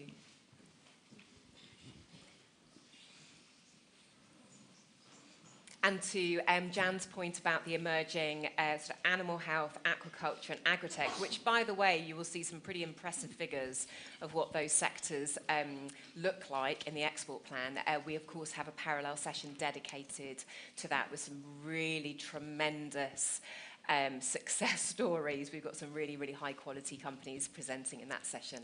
Yes. Thank you. Great feedback in relationship to, for the industrialists here, about how to go for the US and a 510K in the context of medical devices. I'd like to bring in the fact that we would like to move more into collaboration in relationship to other countries. But the comment about the healthcare systems are critical, because we'd like to work with the NHS to build our evidence and data, but then when it comes to procurement and obviously pricing, etc., in relationship to an international market, we need to also look at what's value for money in relationship to both internationally and also in the UK.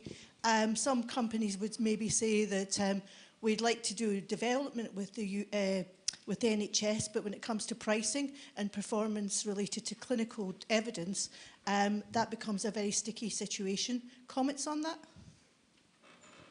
Anybody like to comment, Peter? Yes, recognise the problem enormously. I think, you know, and you'll be very well familiar with value-based procurement as a concept, which I think has been, frankly, over-intellectualised. It simply means, is there an economic impact on the health system, i.e., is it going to work more efficiently and effectively? It's basic economics, it's not magic. And most companies can do that. I think where there's an opportunity in Scotland, again, it's back to this triple helix, is that academia and the health service can help companies demonstrate that value-based. I think there is a lot of work to be done around the procurement systems. The UK is often criticised, and rightly so, for worrying about pennies per piece and buying on a unit price rather than looking at that value-based, the real health system impact. That's going to take a lot of work. Some of it's ongoing. I think I'm encouraged with what's happened with NICE at the moment. For the first time in NICE, they've got a very serious player who's gone in there, actually an ex-colleague of Mark's, has gone on to the staff there to look at medtech. And Dr. Sam Roberts, who is now the chief executive, understands pharma, biopharma, and devices and diagnostics and digital. There's a transformation going on there. That hopefully will become infectious. I think I can't really talk for the Scottish Health Technology Assessment Group, but I think there is more work to be done. So value-based procurement, absolutely. You're not going to go abroad and find they're just going to take whatever you tell them you want to sell it for. But I think if you've got academia, health service, and an innovator here going to the US, that's who we take, that triple helix, you will get a very good hearing. Thank you, Peter. Quite a big topic there. Thank you very much for handling that. So I think my last point to you, David, is okay. David, I suppose David and Jan to a certain extent, peer-to-peer, sharing experiences. You know, I'm currently working with a medical device startup, a spin-out. We're looking, you know, we're focused on the US, the market access strategy, and it's like we're learning everything from scratch. And I'm sure there must be so much knowledge around, but we need mechanisms for this, don't we? We need the doing. So where does that sit, do you reckon, David? Yeah, absolutely. I mean, I think today is a great example that we've not had many chances to meet face to face, and I think, you know, hopefully everyone's enjoying that aspect. So we want to hear what types of events, yes, what are the topics. You know, we have the benefit now of face-to-face plus the hybrid event that we've got today. I think generally the feedback is people want to meet face-to-face for that type of interaction, but it doesn't have to be. It can be a mix of one-to-one via Teams, Zoom. You know, things are much easier now to do that type of interaction. And generally, people are very willing to help each other. So I think don't be afraid to reach out is the message. But in terms of the strategy, the export plan, you know, please talk to us about ideas for those types of events and topics, and also with SDI, they're very keen to hear about that. Thank you, David, because all that work has really provided a bit of a framework for where effort should be concentrated to give everybody the best opportunity. But there is so much room for getting specific within that framework of what that looks like and how we can do it. And I think the thing that really strikes me today, and I'm looking at Mark, the thing that really strikes me today is, you know, we are really well positioned to be that mechanism once we have a formal setup for it. So I would ask everybody here to make sure you are following Life Sciences Scotland, either on LinkedIn or Twitter, because that is how we do communicate. That is our one route for communication. We don't spam you with loads of emails or anything like that. We just operate off those two social media platforms. So make sure you're following that to get the very latest on specific initiatives, specific opportunities to get minds together. So on that note, I don't go yet. I'm going to ask you to thank the panel, but stay, because I've got something very important to tell you. So thank you, panel, for your insights.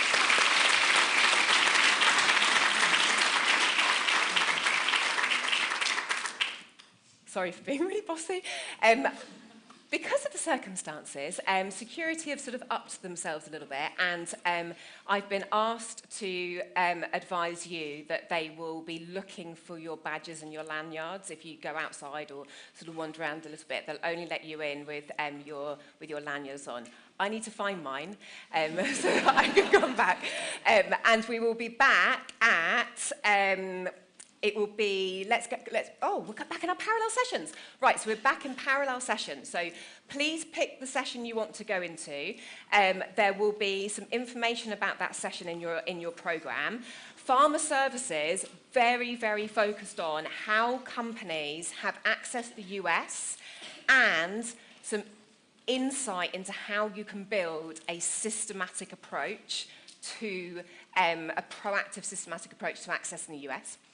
Health tech, again, the same thing, peer-to-peer learning from companies, but then with a focus on regulations.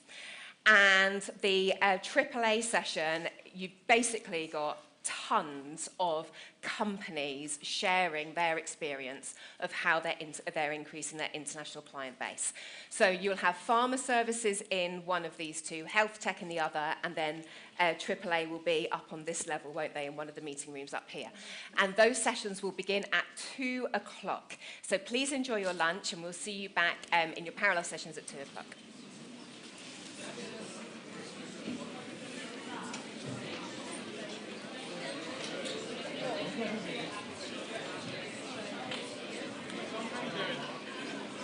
So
Chester.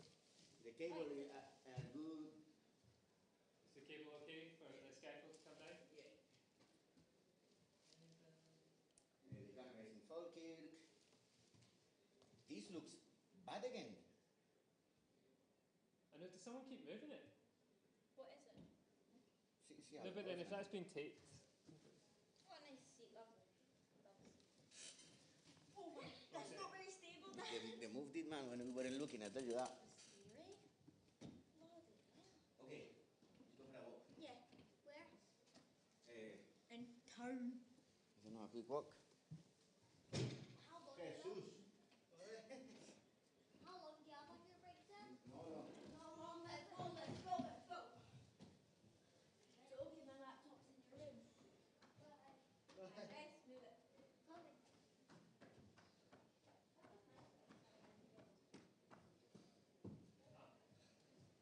Because they were all sitting down. I know. I had to go up to the mess.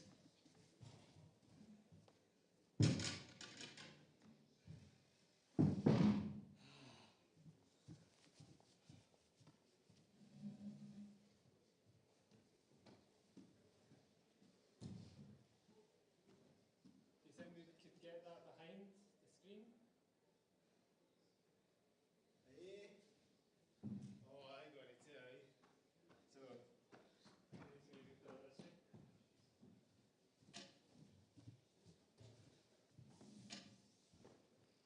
Behind the screen.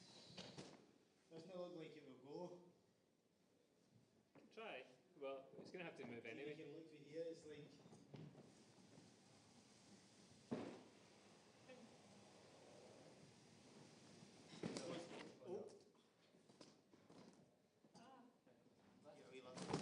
Oh shit. It's magnetic. Oh, sorry, I'll It's do okay. that. Don't ruin my banner. So, If you, I want to push it right underneath the thing.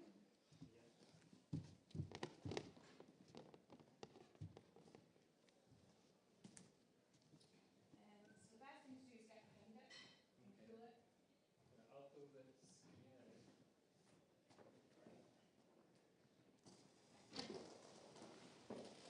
If you fall off, it's fine, no problem.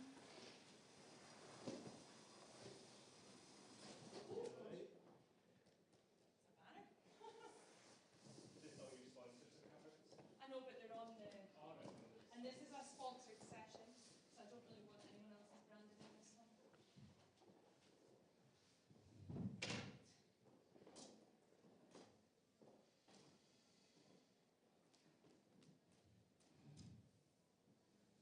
I'm going to go up because it clips in.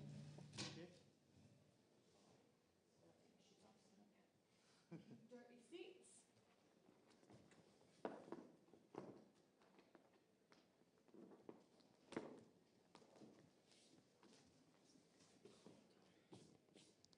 And then I need to come round this side.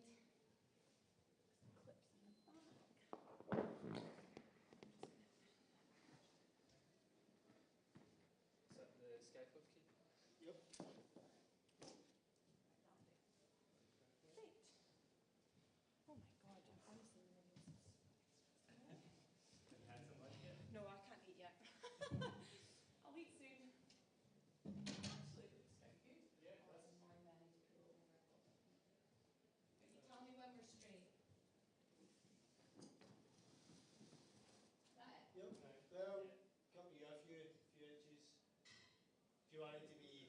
I think that's fine.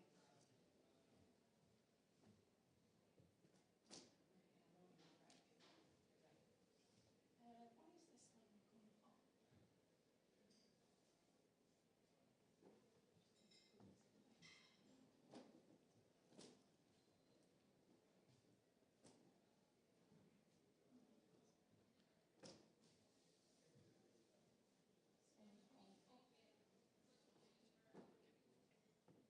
Oh yeah. Selected them. Yeah, can you maybe hold the screen and I'll get Yes. this at the top?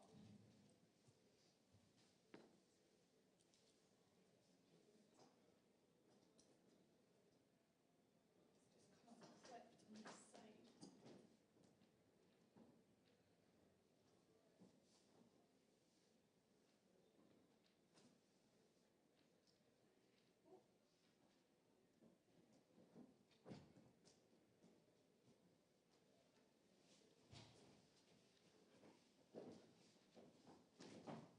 Yeah.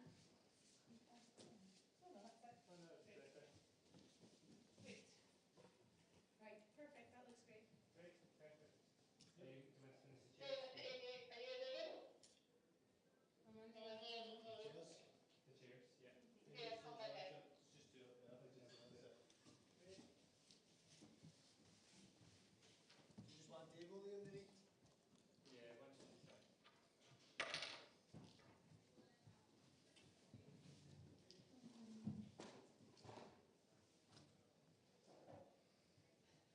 Your delegate, David, do you know which session that he's going to? David who? The gentleman in the wheelchair. Oh, no, don't know. Okay. Just so that we can kind of work out. I would just make room in the, well, there's one there. There's room at each side. Amy, are you okay to do that quickly? Oh, well. Just the wheelchairs, is it? Liam, can you remind me, how do we make this desk go up? Yep, so it's got lots of buttons. Just. Yeah. Oh, okay.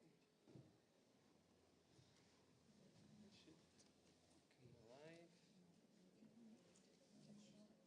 Just worried that this looks a bit like stuck on.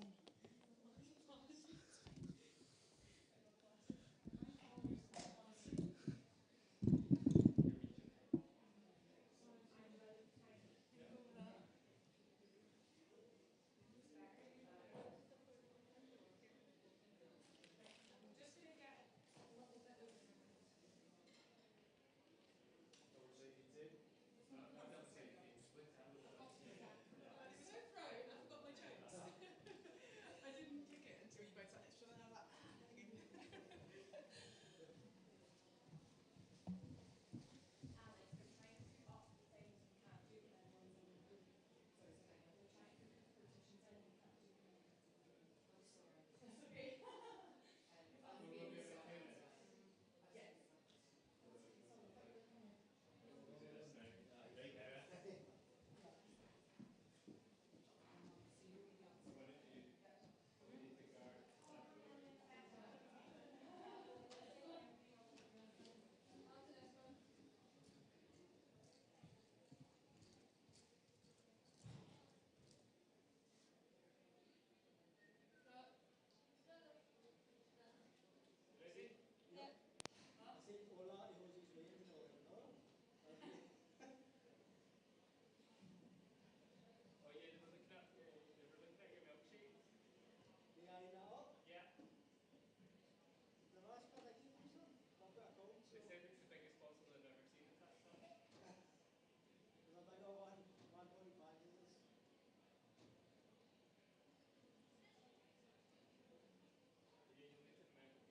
Hey, two, hey, ha. Ha, ha, ha, ha, ha.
any kind of preference in lineup?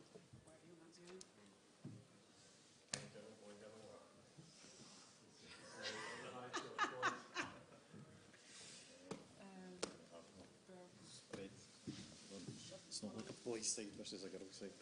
Yeah. That looks scarily like they want me to do that rather than using standard mic.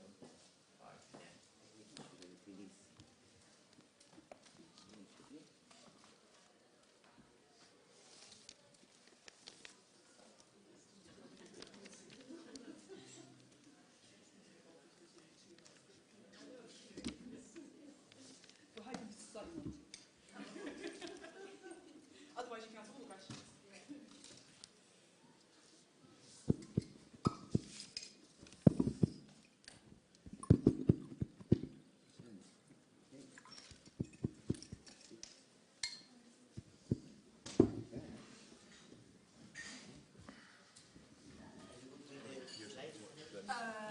I don't think we've got any. Have we got any? Yeah, I was wondering where Auditorium C was, but I didn't realise it was actually Auditorium A split in two. Yeah, we've got a panel and a couple of presentations, I think. Don't know. I'll go find out. Is that for me as the host? It's like a good 15 minutes in the car to make some notes on the questions. Oh, right. Which I thought was sufficient. Yeah, yeah. Well, you've probably done better than me. So you too. I've just jotted it down on the training. So it's literally just over the years and then... Yes. Yeah, that's fine. Okay, I'll do it in a second, just so I need to go and check No, what's going no, on. see where we go. Yeah, yeah. That's something more interesting if someone sees something unexpected and then we go off on a wee tour rather than repeat things people expect us to hear. You've always been at Cohesion. Yep. Yep. That's because I've definitely met you, and I'm sure it was at either America or Arabelle. I don't probably would have been actually. I don't feel so familiar with Cohesion, but I remember you. Oh, okay, right. Well, Ellie is here. She just disappears in there. Yeah, Punam, Punam. yeah. Sorry, I'm Rebecca. Hi there, Rebecca. Yes, nice to meet you in person. Nice to meet you in You did well with the protesters. Oh my God, I didn't know what to do. Well, it's good to see there's some right on students these days. I always think they were turning out to be too passive. But, I missed the protest. Can you give me a rundown on what happened? No. Please do. They just came in with like banners. Yeah, we're all scabs. And then I just said the police had been called and then Yeah. Very good. Good for you. but the police hadn't been called. But the AV staff helped as well, so. Yeah. But you can't stop them, can you? No. They're right. Mm-hmm. But yeah, they were hiding somewhere in the building and we sneaked up. No one knew. Well, anyway. So don't go in there with a lanyard or get asked who you are. So you guys doing something in Indiana just now? No. Nope. All right. Who I was thinking of? Oh, maybe it's someone else. I'm sure your name popped up quite recently in one of my US conversations. Could have been. We do a lot of business in the US. We just acquired a company. Well, have our own distributor there. But it's our kind of biggest market, 40% open. Very good. So, but again, we're kind of atypical. Right? We're an atypical business because we're cash paying. Yeah. So a lot of the conversations around reimbursement, we sort of jettison. Yeah. Okay. Right. But you know, it's a future consideration for us too with our pipeline stuff. So. Yeah. Is it Gary, your CEO? Yeah. Yes. I've met Gary a couple of times. That's right. Yeah. That's right.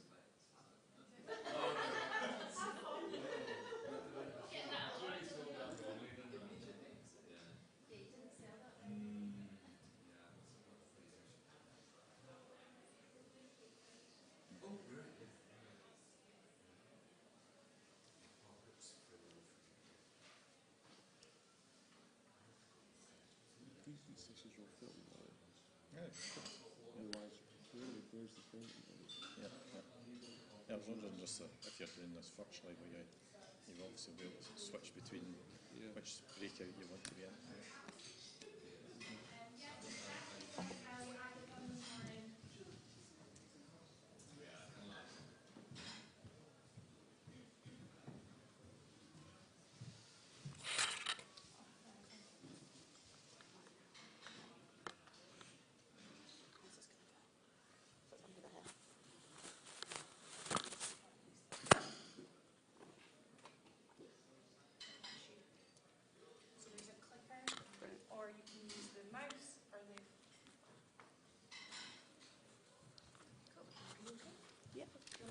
Ava will be in here if you've got any issues. Thank you very much. Hello. How are you? Yep. Are you Elaine? Yes, Is that? Hi, good name. John. No. How are you? Nice to meet you. I'm Ewan. How are you finding it so far? Have you been here for long? Yeah, it was good. No, I came this morning and yeah, it's been interesting conversations. Not a lot of things I've heard before, but I'm sure this is going to be fair. Here, like Dana was saying, once more disruption, I'm sure we can provide that here. So that's it. Yeah. And Gil, thank you for that. A couple of minutes. Yeah, so that's the one before. Yeah, well, exactly. Tactical people. And you're currently doing work stuff by the background in sharing multiple companies. I had a quick peek. Hi, Elaine. Hi, Elaine. I'm you. Nice to meet you, Elaine. Well, that's what Jonathan was saying, like he knows my face, but doesn't know anything about me, so I don't know if it's... business. I'm on business, yes. Which I've met you at some point. Wow.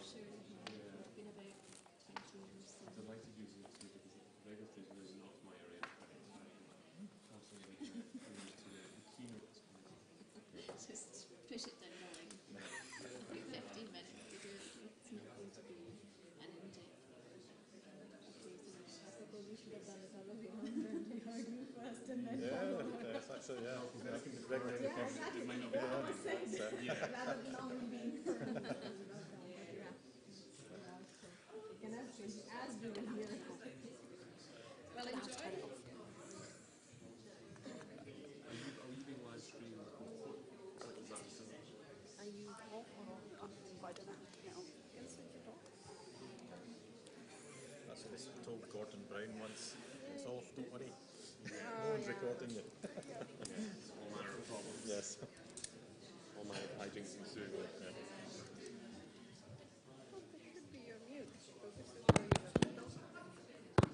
There you go. You're on.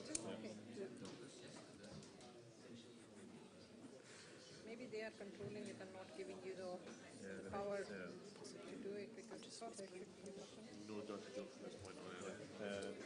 In terms of, you might say you're happy with ones on the table. I think they held them in that session. So it might just be a case of doing that. But it was fairly obvious when it was picking things up and it wasn't. I think so. I thought it was going to be 4 of us in the panel, so I don't know who's going to take all the ones. I don't know how to talk. You can relax. Things it took and it's like actually under the top of the wall. I've done the high technology, you just took it off the mic. They've given me 10 minutes to do an opener. I don't know if it needs to hold 10 minutes. I'll come into the panel. I mean, the bios are in.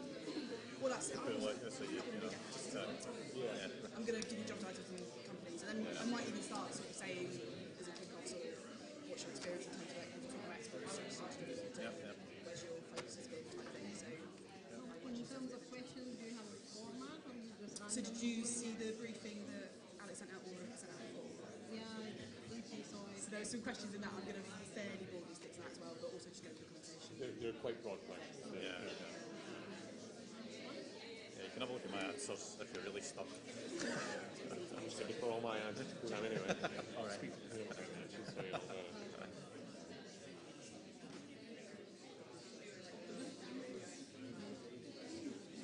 No one seems to know exactly what the stuff is. No, we're meant to start at 2 minutes. It's 2 minutes past 2. I think a lot of people will be confused as well because I directed here, so the view is here. I'm going to say there's still people watching around and everything's quiet when you're talking. Yeah. I'll go and see if there's anyone. So what's your role at Strathclyde Pinnacle? So I head up the investments in Yeah, is that okay? Hi, I'm from Greece. Hello. Okay. Right, that's okay. alongside private investors. Fine. Okay. All right. Okay. I will do. Yes. Funds, what? Normally, yeah, sure.